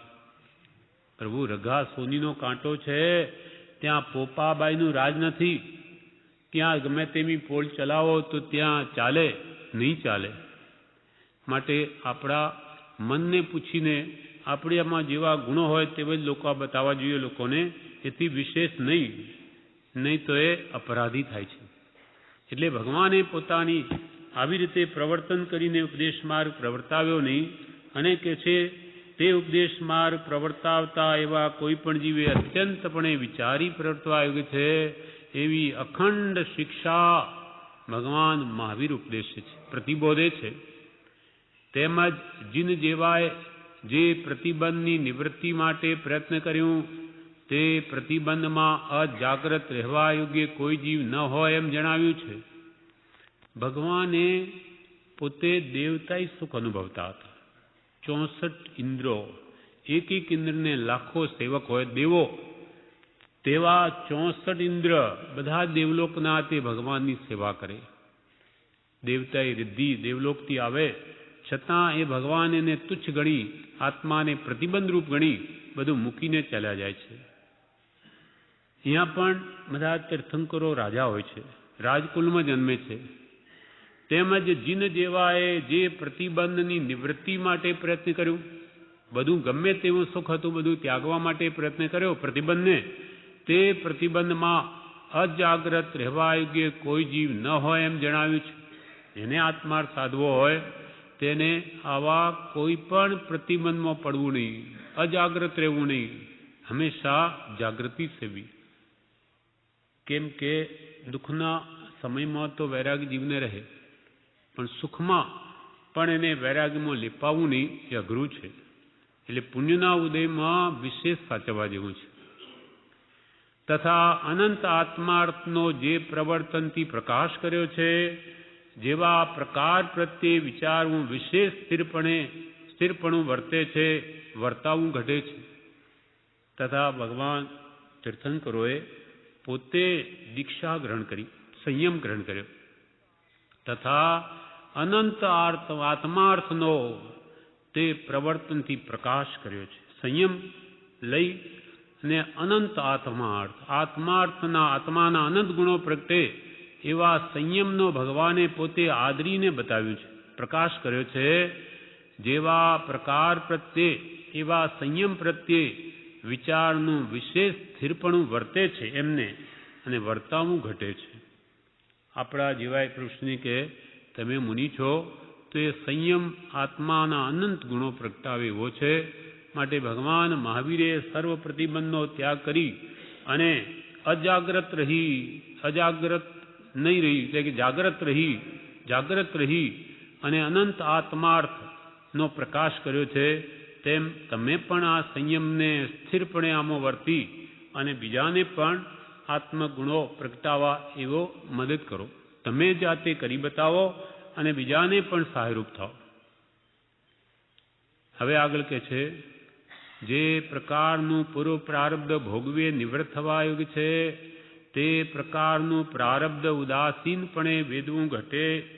જેથી તે પ્રકાર પ્રત્યે પ્રવર્તતા જે કંઈ પ્રસંગ પ્રાપ્ત થાય છે તે પ્રસંગમાં જાગ્રત ઉપયોગ ન હોય તો જીવને સમાધિ વિરાધના થતા વાર ન લાગે. કે છે જે પૂર્વ પ્રારબ્ધ બાંધ્યા છે તે તો ભોગવીએ જ નિવૃત્ત થશે. જે પ્રકારનું પૂર્વ પ્રારબ્ધ ભોગવીએ નિવૃત્ત થવા યોગ્ય છે તે પ્રકારનું પ્રારબ્ધ ઉદાસીનપણે વેદવું ઘટે. જ્ઞાન ધ્યાનથી જે કર્મો કપાવી લે એને તો છોડી જ દે છે, પણ જે નિકાચિત બંધ હોય અને ભોગવ્ય જ છૂટકો છે તો તેને પછી કે છે ઉદાસીન ભાવે વેદવું ઘટે. અનાસક્ત ભાવે આવી પડ્યું છે, ભોગવ્યા વગર બીજો ઉપાય નથી, તો તેમાં તાદાત્મ્ય વૃત્તિ રાખવી નહીં. અનાસક્ત ભાવે વેદવું ઘટે. જેમ કે ગુમડું થઈ ગયું હોય તો મલમપટ્ટી કરીએ છે, નહીં તો માખીના ત્રાસથી કંટાળી જઈએ, પણ એના કરતાં ગુમડું ન હોય તો વધારે સારું, પણ છે એટલે કરવું પડે છે. એમ આ બધું રોગના ઇલાજ રૂપે પ્રવર્તવું, પણ એમાં રાજી થવું નહીં. જેથી તે પ્રકાર પ્રત્યે પ્રવર્તા જે કંઈ પ્રસંગ પ્રાપ્ત થાય છે, જે કર્મ બાંધ્યા એ તો ભોગવા જ પડે, એમાં અનેક પ્રસંગો આવે. તે પ્રસંગમાં જાગ્રત ઉપયોગ જો ન હોય તો જીવને સમાધિ વિરાધના થતા વાર ન લાગે. તો આત્મ પરિણામની અસ્વસ્થતા થતા કંઈ વાર ન લાગે. કેમ કે અનાદિનો અભ્યાસ વિપરીત છે. એને મોહમાં લેપાવામાં કંઈ જોર નથી, સમય નથી લાગતો. જો અજાગ્રત રહે તો તરત જ મોહ થઈ આવે. અહીંયા આશ્રમમાં આપણે રહ્યા હોઈએ અને બહાર જઈએ 10-15 દાડા 20 દાડા મહિનો કદાચ અસર રહે, પણ અહીંયાથી પ્રાપ્ત કરેલા બોધને જો અનુસરીએ નહીં તો બધું ઠંડુ પડી જાય. ધીમે ધીમે શિથિલતા આવી જાય, બધામાં આપણે લેપાઈ જઈએ. એ સંસારનું ઝેર ચડે છે. એટલે કે જડીબુટી સૂંઘવા અહીંયા આવી જવું, નહીં તો એ મારી નાખે. એટલે તે પ્રસંગમાં જાગ્રત ઉપયોગ ન હોય તો જીવને સમાધિ વિરાધના થતા વાર ન લાગે. તે માટે સર્વસંગ ભાવને મૂળપણે પરિણામી કરી ભોગવ્યા વિના ન છૂટી શકે તેવા પ્રસંગ પ્રત્યે પ્રવૃત્તિ થવા દેવી ઘટે તો પણ તે પ્રકાર કરતાં સર્વાંગ અસંગતા જન્મે તે પ્રકાર ભજવો ઘટે. આમાં કૃપાલદેવે કહ્યું કે કોઈ એવા નિકાચિત બંધ બાંધ્યા હોય, ગ્રસ્ત અવસ્થા પણ હોય તો શું કરવું? વેપારના પ્રસંગ હોય, વ્યવહારના હોય, બધામાં વર્તવું તો પડે. તો પણ કે છે ત્યાં જો અજાગ્રત રહ્યો તો આત્માની સમાધિ એટલે આત્મ પરિણામની સ્વસ્થતા ને શ્રી તીર્થંકર સમાધિ કહે છે તે વિરાધના પામી જશે, સ્વસ્થતા જતી રહેશે. અને તે માટે સર્વસંગ ભાવને મૂળપણે પરિણામી કરી, સર્વસંગના જે ભાવો પડ્યા છે એને મૂળમાંથી અસંગ ભાવે પરિણામ આવી એવો ભાવ રાખવો. એમ કે છે સંગ એને ગમે છે, પણ એ સંગ જ એને મોહમાં પાડે છે. એટલે માટે સર્વસંગ ભાવને મૂળપણે પરિણામી કરી, એટલે મૂળપણે આત્માનો સ્વભાવ અસંગ સ્વભાવ છે. એ મૂળપણે અસંગ ભાવે પરિણામી કરી, એટલે અસંગ ભાવ રાખી જે મૂળ સ્વભાવ છે અને ભોગવ્યા વિના ન છૂટી શકે તેવા પ્રસંગ પ્રત્યે પ્રવૃત્તિ થવા દેવી ઘટે. ભોગવ્યા છૂટી જ ન શકે, તો કરવું જ પડશે. તો પછી એને કે છે તેમાં પ્રવર્તું તો પણ તે પ્રકાર કરતા સર્વાંશ અસંગતા જન્મે, તે પ્રકાર ભજવો ઘટે. એટલે સંગમાં પ્રવર્તન કરવા છતાં પણ સર્વાંશ અસંગતા જન્મે. એનો ઝુકાવ, એનો લક્ષ્ય તો એ તરફ જ રાખો. મારો સ્વભાવ તો અસંગ છે, આ રાગદ્વેષના નિમિત્તોરૂપ સંગ કરવાનો છે જ નહીં, તો પણ તે પ્રકાર કરતા એટલે સંગમાં પ્રવર્તા સર્વાંશ અસંગતા, સંપૂર્ણપણે આત્મામાં અસંગતા જન્મે, તે પ્રકાર ભજવો ઘટે. ભજના તો એ જ કરવી પડશે કે ભાઈ હવે શું કરીએ, સંગ પ્રસંગમાં રહેવાનું થાય એટલે નિમિત્તાદિ વૃત્તિઓ ચલિત થઈ જાય, અહીંયા કે મારું ચાલે નહીં એવું નથી. ચલાવવું હોય તો ચાલે, પછી પહેલાંથી જ આવો શિથિલ બની જાય કે મારાથી કંઈ નહીં થઈ શકે, તો એ તો ખરેખર કાંઈ નહીં કરી શકે, તો હું કેમ અલિપ્ત નહીં રહી શકું? એમ જે પુરુષાર્થી છે તે જરૂર રહી શકે છે. એના ઉપાયો સેવે મહાપુરુષના વચન બલે આત્મબળ પ્રગટાવીને પણ તેથી અલિપ્ત રહે. પ્રયત્ન તો કરવો જ પડશે. હવે કે આગળ બીજા પેરેગ્રાફ મૂકે છે, કેટલાક વખત થયા સહજ પ્રવૃત્તિ અને ઉદીરણ પ્રવૃત્તિ એમ વિભાગે પ્રવૃત્તિ વર્તે. બે પ્રકારની પ્રવૃત્તિ છે, એક સહજ પ્રવૃત્તિ અને એક ઉદીરણ પ્રવૃત્તિ. ઉદીરણા કરીને કરવામાં આવતી પ્રવૃત્તિ એમ બે પ્રકારની પ્રવૃત્તિ છે. કેટલાક વખત થયા સહજ પ્રવૃત્તિ અને ઉદીરણ પ્રવૃત્તિ એમ વિભાગે પ્રવૃત્તિ વર્તે છે. મુખ્યપણે સહજ પ્રવૃત્તિ વર્તે છે. મુખ્યપણે તો અમારું વર્તન સહજ છે, જેવા ઉદય આવે તેમ જ વર્તીએ છીએ. મુખ્યપણે સહજ પ્રવૃત્તિ વર્તે છે. સહજ પ્રવૃત્તિ એટલે પ્રારબ્ધોદય ઉદ્ભવ થાય તે, પ્રારબ્ધથી જે ઉદયમાં આવે તે સહજ પ્રવૃત્તિ. અમારે આ કરવું છે, તેમ કરવું છે, કાંઈ નહીં. જે સુખ કે દુઃખ, ઉપાધિ કે નિરુપાધિ કે નિવૃત્તિ કે પ્રવૃત્તિ જે ઉદયમાં આવે તે ભોગવીએ છીએ. સહજ પ્રવૃત્તિ એટલે પ્રારબ્ધોદય ઉદ્ભવ થાય તે, પણ જેમાં કર્તવ્ય પરિણામ નહીં. આ સહજ પ્રવૃત્તિ જેમાં કર્તા ભાવ નહીં. હું કરું એ જ અજ્ઞાનતા. સકટનો ભાર જેમ શ્વાન તાણે, આપણે અજ્ઞાનીઓની આ દશા છે કે હું આ કરું ને તો જ સારું થાય, બીજાથી બગડી જાય. અને હું છું તો જ આ ઘર સારી રીતે ચાલે, નહીં તો શું ખાયા? એમ જાણે બધા હું મરી જઈશ ત્યારે બધા મરી જશે. પણ એવી જીવની મિથ્યા માન્યતા છે કે આ બધું મારે લઈને જ ચાલે છે. પણ દરેક જીવ પોતપોતાના પ્રારબ્ધ અનુસાર જીવે છે, કોઈ કોઈના આધારે નથી જીવતું. પણ આ જીવને આવો મોહ છે, અથવા અજ્ઞાનતા છે, અથવા અહંકાર છે કે બધું મારે લઈને ચાલે છે. બધાય મરી ગયા, અનંતા પૂર્વજો આપણા, પણ છતાં સંસાર તો ચાલે જ છે. પણ જેમાં કૃપાલદેવ જેવાને સહજ પ્રવૃત્તિ એટલે પ્રારબ્ધોદય ઉદ્ભવ થાય તે, પણ જેમાં કર્તવ્ય પરિણામ નહીં, કર્તા બુદ્ધિ નહીં. બીજી ઉદીરણ પ્રવૃત્તિ જે પરાર્તાદિ યોગે કરવી પડે તે, બીજી ઉદીરણા કરીને જે પ્રવૃત્તિ એમને કરવી પડે છે. શા માટે? પરાર્થાદિ યોગે, પર બીજા જીવોના કલ્યાણ માટે. બીજી ઉદીરણ પ્રવૃત્તિ જે પર અર્થાદિ યોગે કરવી પડે તે, હાલ બીજી પ્રવૃત્તિ થવામાં આત્મા સંક્ષેપ થાય છે. હમણાં બીજાના કલ્યાણ માટે અમારો આત્મા સંક્ષેપ ભાવમાં આવી જાય છે. ઉદીરણા કરવાની ઈચ્છા નથી. કેમ કે અપૂર્વ એવા સમાધિ યોગને તે કારણથી પણ પ્રતિબંધ થાય છે. આ આવી ઉદીરણા કરીએ તો અમારો જે આત્મ સમાધિ યોગ છે, આત્માની સ્વસ્થતા છે, તે પણ પ્રતિબંધ પામે છે, એને પણ બાધા પહોંચે છે. કેમ કે અપૂર્વ એવા સમાધિ યોગને તે કારણથી એટલે પરાર્થ કરવાથી પણ પ્રતિબંધ થાય છે. એમ સાંભળ્યું હતું, પહેલાં તો કે મેં એવું સાંભળ્યું હતું તથા જાણ્યું હતું, અને હાલ તો તેવું સ્પષ્ટાર્થે વેદ્યું છે. પહેલાં તો કે પરાર્થમાં સમય ગાળીએ તો અમારા આત્મામાં એ બાધક થાય એવું જાણ્યું હતું, સાંભળ્યું હતું, પણ હવે તો સ્પષ્ટ અમને વેદનમાં આવે છે કે પરાર્થ કરવા જઈએ છીએ ત્યાં અમારા આત્માના ઉત્થાનમાં બાધા પહોંચે છે. અને હાલ તેવું સ્પષ્ટાર્થે વેદ્યું છે તે કારણોથી વધારે સમાગમમાં આવવાનું, પત્રાદિથી કંઈ પણ પ્રશ્નોત્તરાદિ જણાવવાનું તથા બીજા પ્રકારે પરમાર્થાદિ લખવા કરવાનું પણ સંક્ષેપ થવાના પર્યાયને આત્મા ભજે છે. એવા કારણોને લઈને વધારે કોઈના સમાગમમાં આવવાનું અમારું મન થતું નથી. વળી પત્રાદિ પણ કોઈ પ્રશ્ન આવે તો એના ઉત્તર લખવાનું પણ મન થતું નથી.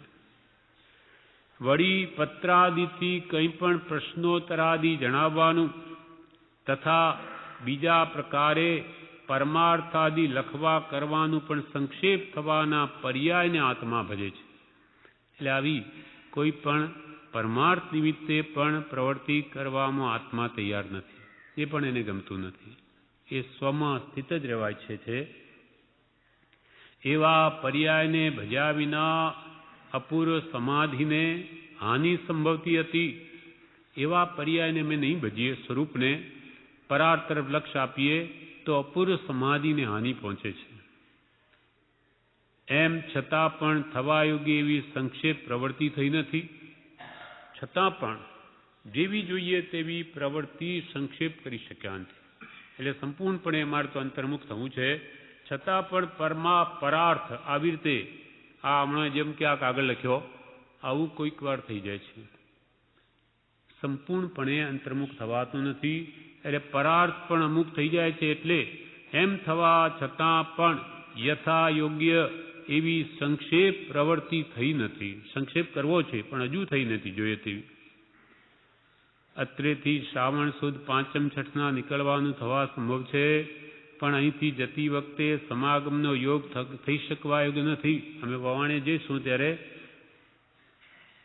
ત્યાં કોઈ સુરત થઈને જાય ને, પ્રવૃત્તિ સુરત છે આ પત્ર, એટલે તે વખતે પણ સમાગમનો યોગ થઈ શકવા યોગ્ય નથી. અને અમારા જવાના પ્રસંગ વિશે હાલ તમારે બીજા કોઈ પ્રત્યે પણ જણાવવાનું વિશેષ કારણ નથી. કેમ કે જતી વખતે સમાગમ નહીં કરવા સંબંધમાં કંઈ તેમને સંશય પ્રાપ્ત થવાનો સંભવ થાય. જેમ ન થાય તો સારું, એ જ વિનંતી. માનો તમને કહીએ કે અમે આ તારીખે આવીએ છીએ, તો તમે સ્ટેશને આવો કે વળી કોઈ બીજા મુમુક્ષુ આવે અને તે વખતે વળી અમારો વિચાર ફરી જાય, નિશ્ચિત નથી, અથવા તે વખતે સમાગમ કરવાનો જોગ હોય ન હોય અને બીજાને વળી સંશય પ્રાપ્ત થાય. તમે જણાવો કે આવવાના છે, તો પહેલાં તો આવી રીતે સમાગમ થતો હતો, અહીંયા પણ એકાદ દિવસ રોકાય, આવા અનેક સંશય, અનેક વિકલ્પ બીજોને ઉઠે. પણ હમણાં અમારી પ્રવૃત્તિ કોઈ પણ કરવાની ઈચ્છા જ નથી. એટલે કોઈને જણાવશો જ નહીં કે અમે જવાના છીએ અહીંયાથી. પ્રભુશ્રીને કહ્યું અમે શ્રાવણ સુદ પાંચમ છઠ નીકળવાનો સંભવ છે અહીંથી, પણ જતી વખતે સમાગમનો યોગ થઈ શકવાયો નથી. અને અમારા જવાના પ્રસંગ વિશે હાલ તમારે બીજા કોઈ પ્રત્યે પણ જણાવવાનું વિશેષ કારણ નથી. કેમ કે સમાગમ થવાનું નથી. જણાવવાથી શું અર્થ? જણાવવાનું વિશેષ કોઈ કારણ નથી. કેમ કે જતી વખતે સમાગમ નહીં કરવા સંબંધમાં કંઈ તેમને સંશય પ્રાપ્ત થવાનો સંભવ થાય. જેમ ન થાય તો સારું, એ જ વિનંતી. આ પ્રમાણે આ પત્રાંક 620 પ્રભુશ્રીજી ઉપરનો પૂરો થયો. એનું વિવેચન છે તે આપણે વાંચીએ. વિવેચન મોટું છે, લાંબુ છે. શ્રીમદ રાજચંદ્ર આશ્રમ અગાસ ભાદ્રપદ શુદ્ધ છઠ સંમત 2009. જ્ઞાની પુરુષના એક એક વચન મળદાને જીવતા કરે તેવા છે. જ્ઞાની પુરુષના એક એક વચન મળદાને જીવતા કરે તેવા છે. કે ભગવાન મહાવીરે કેવો પુરુષાર્થ કર્યો, એના હિસાબમાં આપણે શું કરીએ છીએ? કાંઈ જ નહીં. તો પછી આપણે જ્ઞાન કેવી રીતે પ્રાપ્ત થશે? જ્ઞાની પુરુષના એક એક વચન મળદાને જીવતા કરે તેવા છે. પ્રભુશ્રી પર કૃપાળુનો પત્ર આવતો તે કોઈ બીજા મુમુક્ષુને સરનામે આવે, તે વ્યક્તિ ઉપાશ્રય આવીને આપી જાય. પ્રભુશ્રીજી ઉપરનું સરનામું જોઈ અક્ષર કૃપાળુદેવના છે એમ જાણે ત્યારે બહુ રાજી થાય. હવે કંઈક ખોરાક આપણને મળ્યો એમ થાય. જેમ ભૂખ્યા માણસને ખાવાનું મળે ત્યારે આનંદ થાય, તેમ એમને કૃપાળુદેવના હસ્તાક્ષર જોતા આનંદ થતો. પછી પત્ર ત્યાં બધા સાધુઓ પાસે હોય તેથી વંચાય નહીં. પછી કોઈ એવો અવસર આવે ત્યારે જંગલમાં જાય, પત્ર સામે મૂકી પછી નમસ્કાર કરે. ઊંચે આસને પત્રને મૂકીને પછી ખૂબ તો નમસ્કાર કરે અને પરમ કૃપાળુ દેવનો ઉપકાર સંભાળે કે મારા ઉપર કૃપાળુ દેવે કેટલી કૃપા કરી છે. પછી તો રાજી થતા થતા પત્ર ફોડે અને વાંચે જાણે કોઈ નિધાન મળી ગયા. આજે તો કોઈ અમૂલ્ય વસ્તુ મળી ગઈ કે જાણે છાને માને હું ઘરમાં સંઘરી લઉં, બીજા કોઈ લઈને જા. એટલે કેટલો બધો આદર ભાવ છે, કેટલું બધું બહુમાન છે. આવી જિજ્ઞાસા વૃત્તિ હોય ત્યારે ગ્રહણ થાય છે. જેમ અત્યંત ભૂખ લાગી હોય તો મીઠા વગરનો લુખો રોટલો હોય તો મીઠો લાગે, કેમ કે ભૂખ તીવ્ર છે. તેમ એટલી ગરજ એટલી બધી છે આત્માર્થની કે એમને મન તો જાણે કૃપાળદેવે અનંત કૃપા કરી દીધી, મને આ નિધાન આપી દીધું. એ ખરેખર નવ નિધાન પણ આના આગળ કાંઈ જ નથી. કેમ કે સર્વ રિદ્ધિ સિદ્ધિ લબ્ધિ આત્મામાં છે. એ આત્મા જેને વડે પ્રગટે એવો આ ઉપદેશ છે.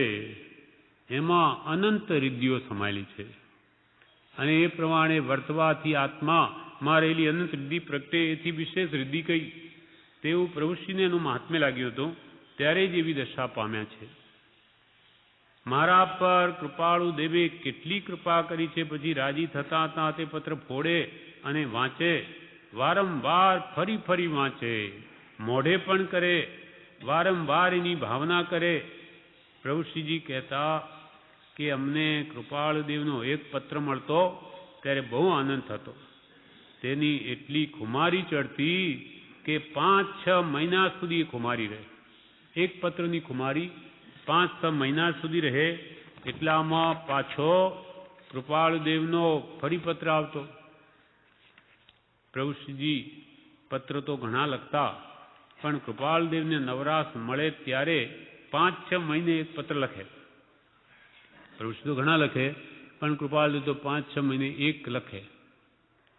વારંવાર પત્રને વાંચીને હૃદયમાં ઉતારતા. એટલી ભાવના એમને હતી. પ્રભુશ્રીજી કહેતા કે અમને તો વિરહમાં રાખી કલ્યાણ કર્યું છે. અમને તો વિરહમાં રાખી કલ્યાણ કર્યું છે. તેમ આપણે પણ ભાવ રાખીને વાંચવા સાંભળવાનું છે. તેમ બ્રહ્મચારી કહે છે, તેમ કૃપાળુ દેવના વચનોને આપણે પ્રભુશ્રી જેવા ભાવ રાખી અને સાંભળવાનું છે કે વાંચવાનું છે. તેમ આપણે પણ આવા સાચા અંતરના ભાવ રાખીને ભાવ ભક્તિ પ્રેમ સહિત વાંચવા સાંભળવાનું છે. પણ જીવને કંઈ ખબર નથી એનું મહાત્મ્ય કેટલું છે. અચિંત્ય તુજ મહાત્મ્યનો પણ નથી પ્રફુલ્લિત ભાવ. ચિંતવી પણ નહીં શકાય એવી જેની વિતરાગ મુદ્રા કે એના વચનોનું મહાત્મ્ય છે, પણ એનું એને ભાન જ નથી, ખબર જ નથી. જેમ કે બાળક હોય, એને મન તો હીરો આપ્યો હોય અને બીજા હાથમાં ચોકલેટ રાખી હોય, પીપરમેન્ટ, તો પેલું હીરો નહીં લે, પેલી પીપરમેન્ટ લઈ લેશે. અથવા એની પાસે હીરો હોય કે લે આ પીપરમેન્ટ પેલો આપી દે પથરો, તો કે લો, કેમ કે એનો અજાણ છે, એને કંઈ ખબર નથી. તેમ આપણને પણ આ માનવ દેહ આવા સત્પુરુષ મળવા અનંતકાળે દુર્લભ એવી જોગવાઈ પ્રાપ્ત થઈ, એનું મહાત્મ્ય નથી. પણ જીવને ખબર નથી. નાની કૃપાળુ દેવે એ સ્વરૂપ વિતરાગ સ્વરૂપ જાણ્યું છે. કંઈ પણ ક્રિયા કરતા પહેલા વિતરાગનું સ્મરણ કરી પછી જ પત્ર લખે. કૃપાળદેવ પણ એના હૃદયમાં વિતરાગ પ્રત્યે અત્યંત બહુમાન છે એટલે કાં ઓમ લખે, કાં ઓમ નમઃ વિતરાગાય નમઃ લખે, કાં ઓમ તત્સત લખે. એમ કંઈ પણ લખતા પહેલાં પણ વિતરાગનું સ્મરણ કરીને પછી લખે છે. સર્વ પ્રતિબંધથી મુક્ત થયા વિના સર્વ દુઃખથી મુક્ત થવાય નહીં, એટલું કેટલા અનુભવનું વાક્ય છે. આ કેટલા અનુભવનું વાક્ય છે. કૃપાળુ દેવે આપણા જેવા કેટલાય ભવ કર્યા, તેનું એમને જ્ઞાન થયું. તેથી એમને જણાયું કે પ્રતિબંધ કરવાથી આવું થયું છે. આપણે કોઈના પ્રત્યે રાગ કરીએ, સ્ત્રી પુત્રાદિ પ્રત્યે કે સગાવાલા, એ રાગ મહાભયંકર છે. એ ભવો ભવ નડશે. રાગ કે દ્વેષ, દ્વેષથી પણ કેટલાય ભવ સુધી વેર ચાલે છે, અને રાગથી પણ એની સાથે અનેક ભાવ લેવા પડે છે. એટલે રાગ કે દ્વેષ કિંચિત માત્ર કરવા યોગ્ય નથી. એટલે કૃપાલે 780 પત્રમાં કહ્યું, આ દેહે કરવા યોગ્ય કાર્ય તો એક જ છે, તે એ કે કોઈ પ્રત્યે કિંચિત રાગ અને કોઈ પ્રત્યે કિંચિત માત્ર પણ દ્વેષ ન રહે. સર્વત્ર સમદશા વર્તે. એ જ કલ્યાણનો મુખ્ય નિશ્ચય છે. કલ્યાણ કરવું હોય તો કે આ નિશ્ચય કરો કે આ ભવમાં મારે રાગ ઘટાડવો છે, કોઈની સાથે પ્રતિબંધ કરવો જ નથી, નહીં તો મને ભવો નડશે. અને તેમ કોઈની સાથે દ્વેષ પણ નથી કરવો. એ ભયંકર છે. એ પછી મા રૂપે, બહેન રૂપે, સ્ત્રી રૂપે અનેક સંબંધો થઈને વેર લે છે. એવા દ્રષ્ટાંતો કેટલાય છે. માટે કોઈની સાથે રાગ કે દ્વેષ કરવા જ નથી. કૃપાલ કે આ સંસાર રૂપી ગાડીને આ રાગ દ્વેષ રૂપી બે બળદ છે.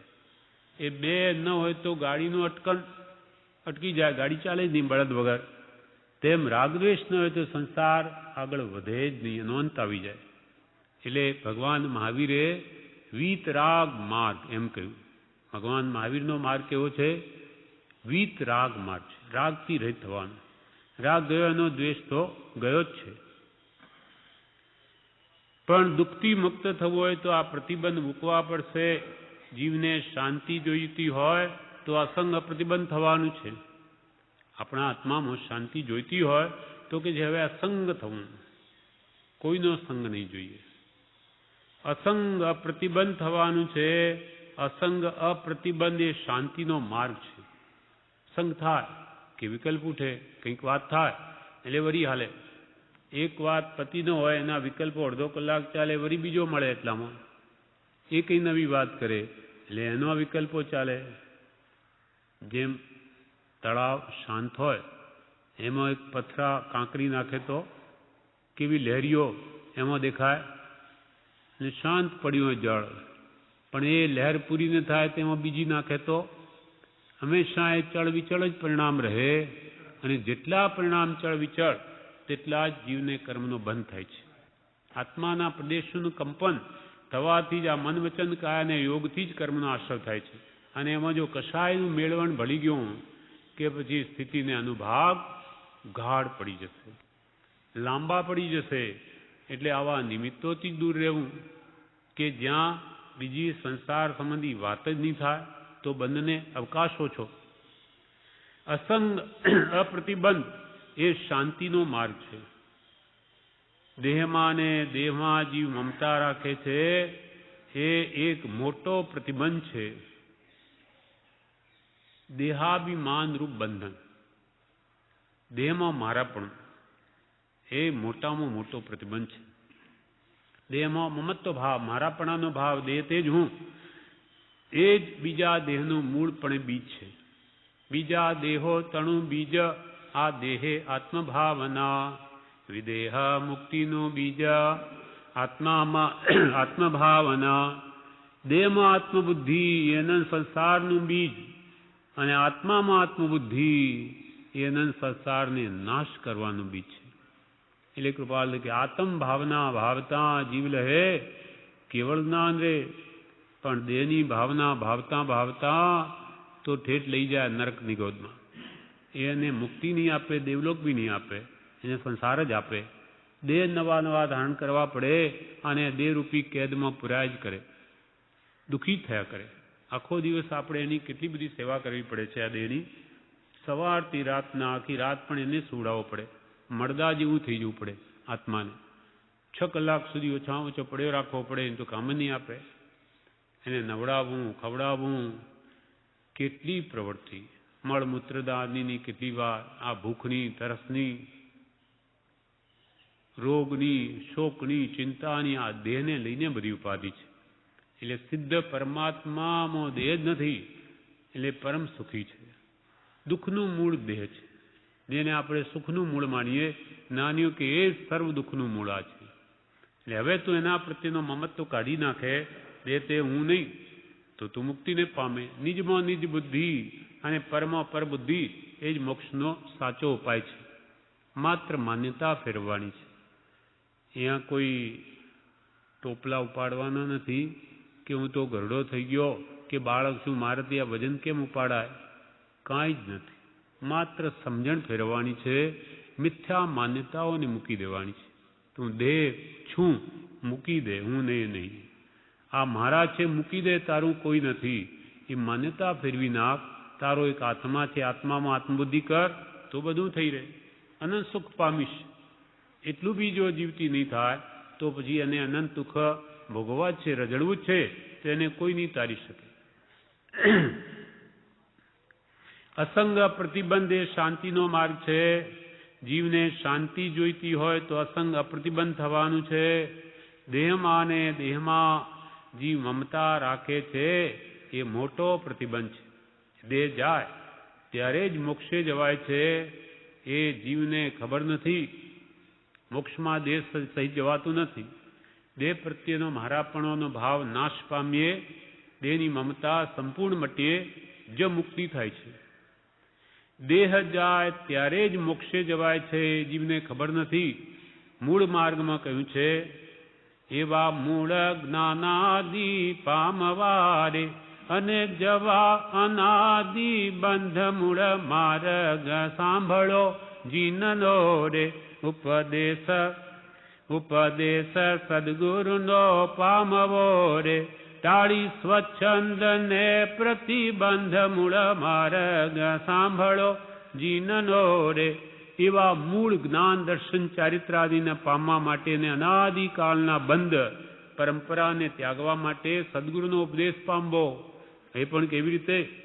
પોતાનો સ્વચ્છંદ મૂકીને અને પ્રતિબંધને મૂકીને. કલ્યાણમાં જે બાધક છે બધા પ્રતિબંધ છે. કુટુંબ કે જે કંઈ પણ સંગ પ્રસંગ બધા જ પ્રતિબંધ છે.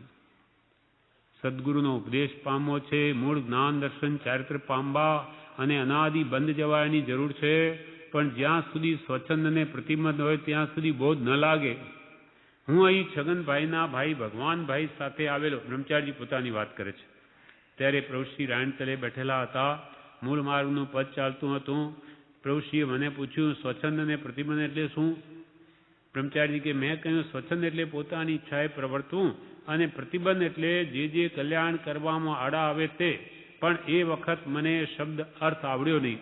એટલે પ્રભુશ્રીએ એમ કહ્યું કે જે કલ્યાણમાં વિઘ્નરૂપ થાય, આડા આવે તે બધા પ્રતિબંધ છે. પછી પ્રતિબંધ ઉપર એક દ્રષ્ટાંત આપ્યું. પ્રભુશ્રીએ એક ગુરુ હતા, એના પર કે એક દ્રષ્ટાંત છે પ્રતિબંધ ઉપર. એક ગુરુ હતા, તેમની પાસે 6 મહિનામાં શિષ્યો જ્ઞાન પામતા, એવાનો પ્રભાવ હતો. એક શિષ્યને દીક્ષા લીધા અને 6 મહિના થઈ ગયા તો એ જ્ઞાન થાય નહીં. એટલે ગુરુને થયું કે ઉપદેશ તો સારો કરીએ છીએ પણ એને જ્ઞાન કેમ થતું નથી. એટલે શિષ્યને પૂછ્યું કે તું શું વિચાર કરે છે, આખો દિવસ શું કરે, શાના વિચાર કરે?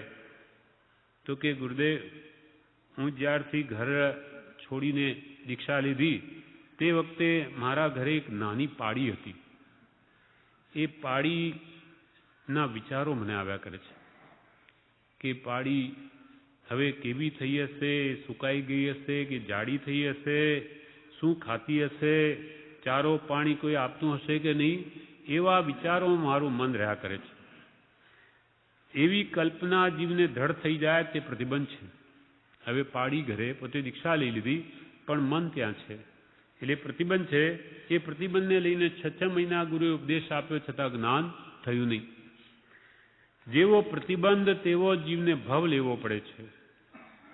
ગુરુએ કહ્યું કે જા સામે ઓરડી છે તેમાં બેસીને પાડીના જ વિચાર કર્યા કર. જા જે કરવું કરી લે વિચાર. એ ખૂણામાં બેસીને એ જ કર્યા કર.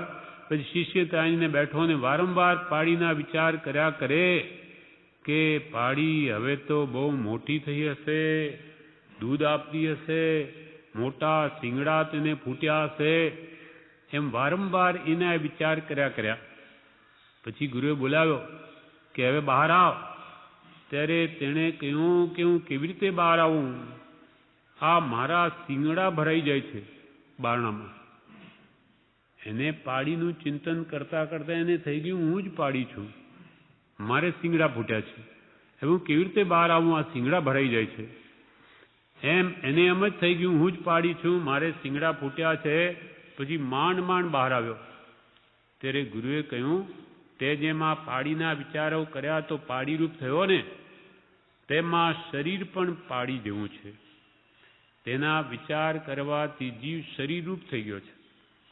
દેહ તે હું દેહાદિ સ્વરૂપ છું, હું દેહાદિ સ્વરૂપ છું એવું ગાઢ થઈ ગયું કે દેહ તે જ હું. નાની બાળકી કૃપાલયની દીકરી કાશીબેન 3 વર્ષના હતા ત્યારે કૃપાલય કે તારું નામ શું? તો કે કાશી. ત્યારે કૃપાલય તું આ કાશી નહીં, તું આત્મા. તો કે ના, હું આત્મા નહીં, હું તો કાશી. 3 વર્ષમાં કેવા સંસ્કાર પડી ગયા. એમ આ જીવને જ્યાં જ્યાં જન્મ લે છે તે રૂપ પોતાને માને છે. તેમ આ પાડીના વિચારો કર્યા તો પાડીરૂપ થયો. તેમાં શરીર પણ પાડી જેવું છે. તે શરીરના વિચાર કરવાથી જીવ શરીર રૂપ થઈ ગયો છે. પણ હવે આત્માના વિચાર કરીશ તો આત્મા રૂપ થઈશ. હવે સહજાત્મ સ્વરૂપનું ધ્યાન ધરીશ તો તે રૂપ થઈશ. એ તારું મૂળ સ્વરૂપ છે, ભૂલી ગયો છે તારી જાતને.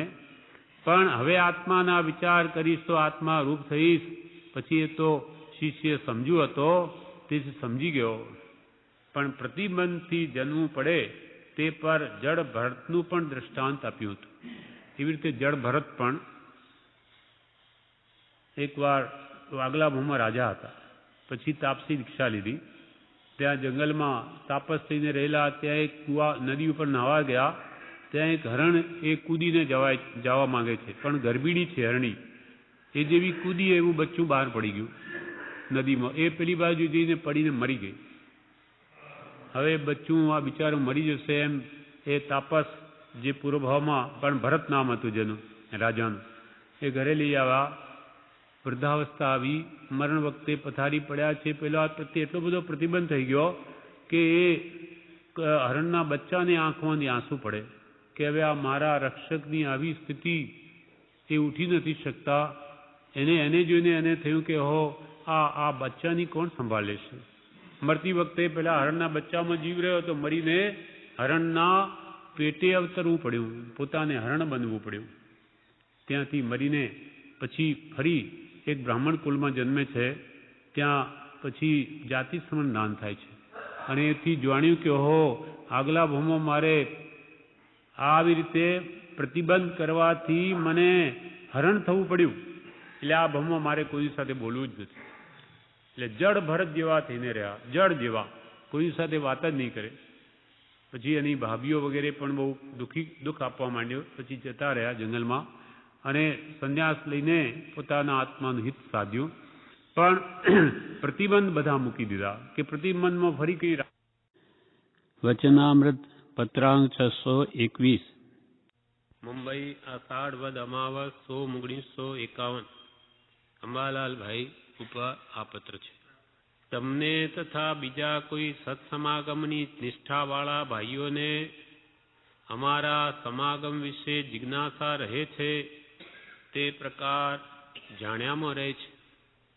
અંબાલાલભાઈને કૃપાલવે લખ્યું કે તમને કે બીજા કોઈ મુમુક્ષુ ભાઈઓને જેમને સત્સંગમાગમની નિષ્ઠા છે, શ્રદ્ધા છે કે આત્માના કલ્યાણ માટે સમાગમની અત્યંત આવશ્યકતા છે, સત્સંગની, એવા તમને કે બીજા કોઈ મુમુક્ષુને સત્સમાગમની નિષ્ઠાવાળા ભાઈઓને અમારા સમાગમ વિશે જિજ્ઞાસા રહે છે તે પ્રકાર જાણ્યામાં છે. પણ તે વિશેનો અમુક કારણો પ્રત્યે વિચાર કરતાં પ્રવૃત્તિ નથી થતી. જે કારણો જણાવતા પણ ચિત્ત સંક્ષેપ થાય છે, પણ અમુક કારણોને લીધે એ સમાગમ કરવાની ઈચ્છા અમારી નથી થતી. એના કારણો પણ જણાવતા ચિત્ત સંક્ષેપ પામે છે. જો કે કંઈ પણ તે વિશે સ્પષ્ટાર્થથી લખવાનું બન્યું હોય તો પત્ર સમાગમાદિની રાહ જોયા કર્યાનું અને તેમાં અનિશ્ચિતપણું થતું હોવાથી કંઈ ક્લેશ પ્રાપ્ત થવા દેવાનું જે અમારા પ્રત્યેથી થાય છે તે થવાનો સંભવ ઓછો થાય. પણ તે વિશે સ્પષ્ટાર્થથી લખતા પણ ચિત્તોપશમ પામ્યા કરે છે. એટલે સહેજે કાંઈ થાય તે થવા દેવું યોગ્ય ભાષે છે. કે કંઈ પણ તમને સ્પષ્ટતાથી લખીએ અને સમયસર પત્ર ન લખી શકીએ કે સમાગમ અમે કરવાનું કહ્યું હોય અને તેમની તમે રાહ જોયા કરો અને અમારું તો અનિશ્ચિતપણું છે. વેપારાદિ કારણે કે આત્મ ઉપયોગ જો સ્વરૂપમાં હોય તો અમે ન પણ આવીએ તો બધાને ક્લેશનું કારણ થઈ પડે. ચિત્તમાં વિક્ષેપ થાય કે આપણને સમય આપ્યો તો પણ નહીં આવ્યા.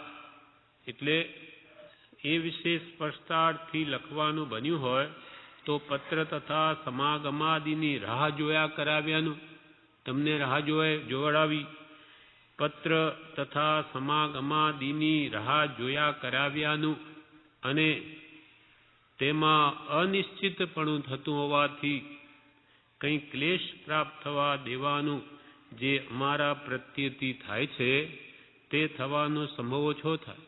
અમે કોઈ નિશ્ચિત સમય તમને ન આપીએ તો તમને પણ કોઈ વિકલ્પ નહીં થાય અને અમારો એવો ભાવ બી હમણો નથી. અમારી જે પ્રવૃત્તિ કે અમારી જે સ્થિતિ છે તેથી એ સમાગમ કરાવવાની ઈચ્છા પણ થતી નથી.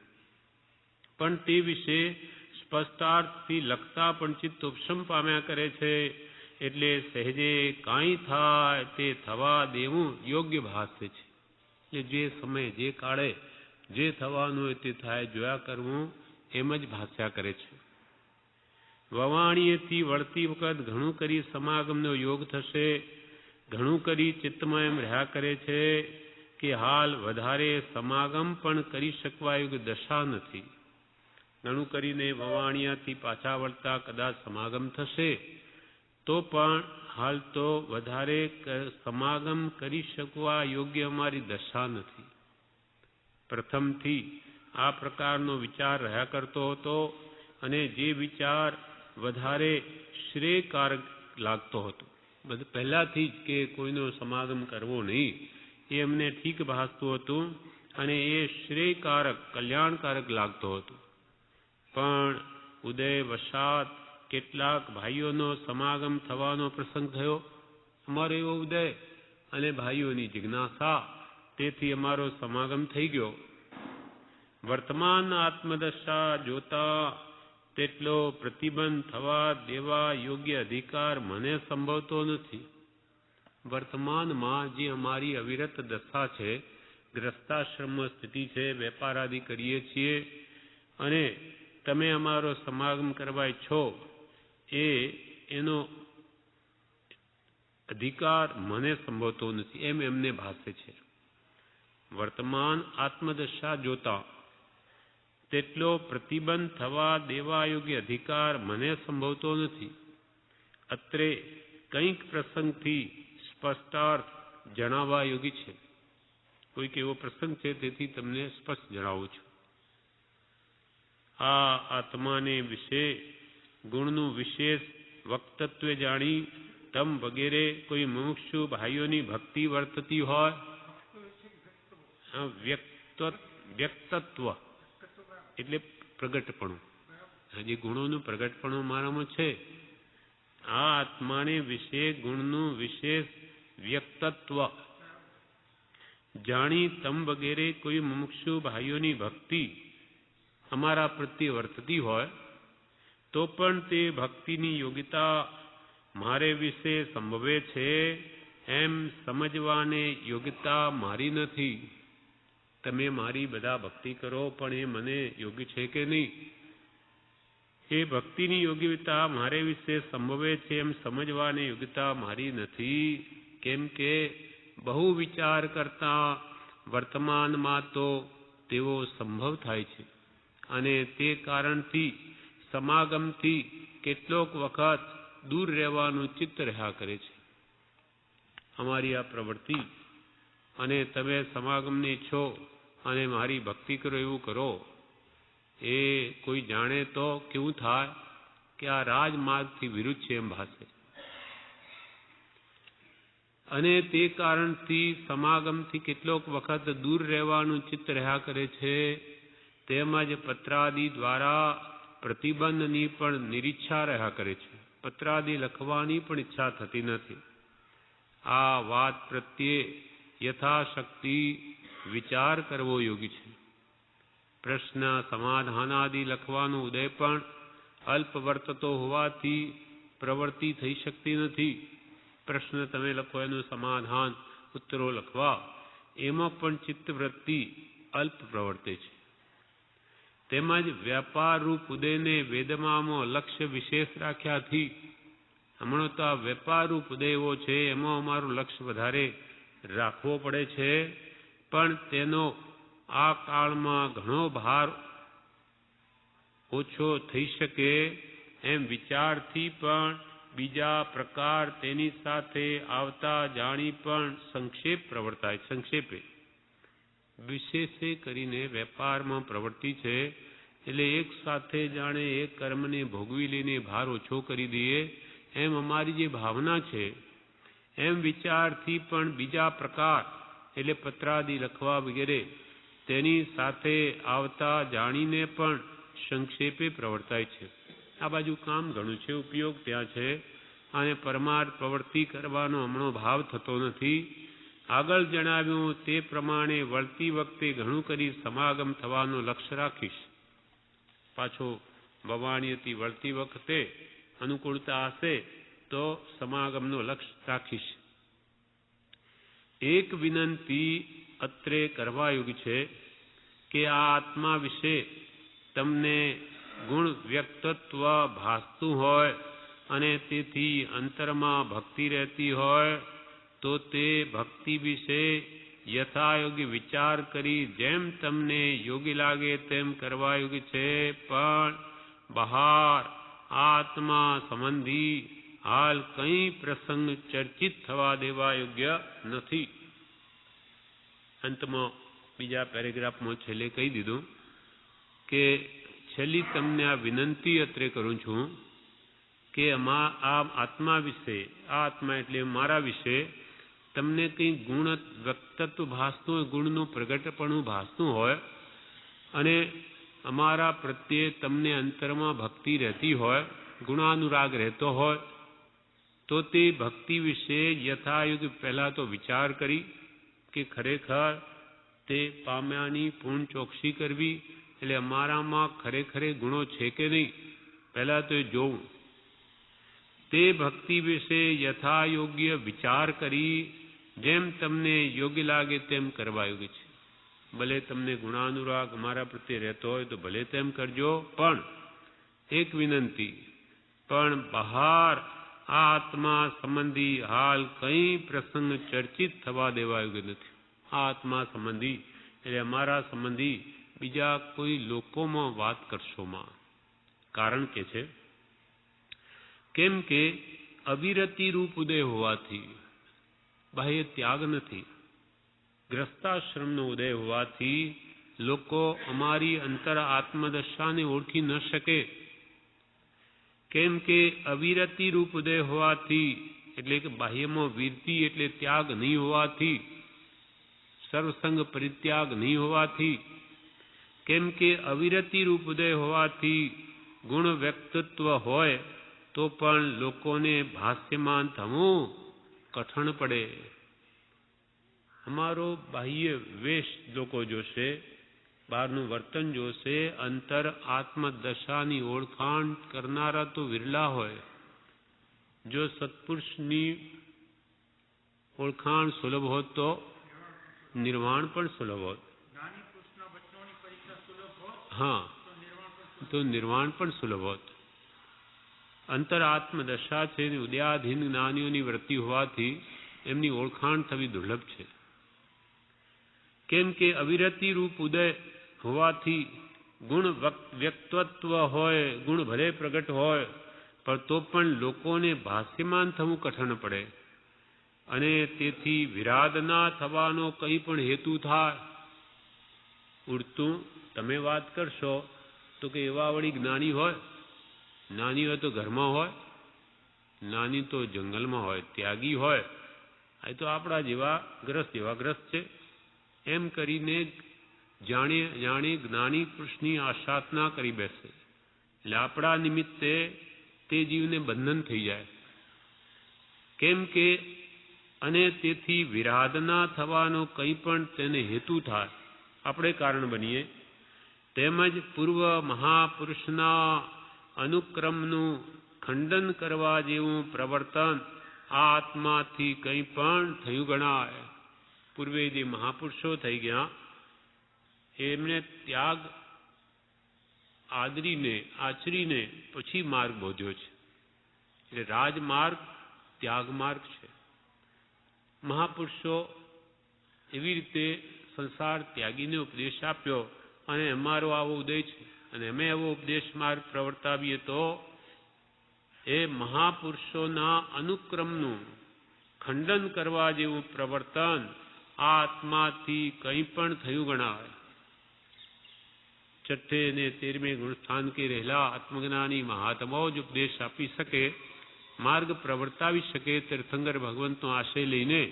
અને અમે કંઈ પણ એવું કરીશું તો બીજું એ પણ થાય કે પૂર્વ મહાપુરુષો પૂર્વે અનંતા થઈ ગયા એનો અનુક્રમ જે છે ત્યાગ માર્ગ રાજમાર્ગ તેનું ખંડન કરવા જેવું પ્રવર્તન આ આત્માથી કંઈ પણ થયું ગણાય.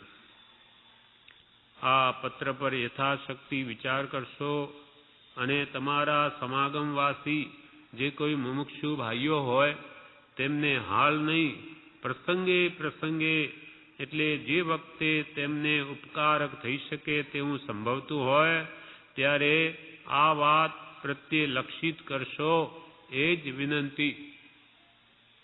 આ પ્રત્યે તમે બધા વિચાર કરજો. મેં આ લખ્યું છે તે. અને સમાગમવાસીઓ તમારા જે મુમુક્ષુ ભાઈઓ હોય તેમને ભલે હાલ નહીં પણ જેવો પ્રસંગ જુઓ ત્યારે આ વાત કરજો કે વિશેષ કૃપાલયની વાત ક્યાંય કરવી નહીં. કેમ કે એમનો એવો ઉદય છે અને એ નિમિત્તે બહુ જ ઓછા અંતરંગ આત્મદશાને સમજી શકે અને ઉડતી નહીં તો એ નિમિત્તે વિરાધના કરી બેસશે. એ ઉડતો જાણે અજાણે જ્ઞાની કે જ્ઞાનીના આશ્રિત મોક્ષ માર્ગમાં છે તેની આશાતના થઈ જાય. અનંતકાલના પરિભ્રમણમાં આ જીવ સ્વચ્છંદે રહેલો કાંક ગુરુ આશ્રય. અને ત્રીજું કારણ એ પણ છે કે જાણે અજાણે એને જ્ઞાનીના અવર્ણબાદ બોલ્યા છે, આશાતનાઓ કરી છે, તેથી પણ એ રઝળ્યો છે. એટલે ફરી આપણા નિમિત્તે એવું નહીં થાય. આપણે તો સારું જાણીને કરીએ પણ હવે સામાન્ય યોગ્યતા નહીં હોય તે ન સમજી શકે એટલે એવું નિમિત્ત પણ એને ના આપવું. કોઈક જિજ્ઞાસુ હોય, ઈચ્છતો હોય તો એને બે વાત કરવી અને કંઈક ઠીક લાગે તો આગળ વધવું, નહીં તો મૂકી દેવું. આ પ્રમાણે આ પત્રાંક 621 પૂરો થયો.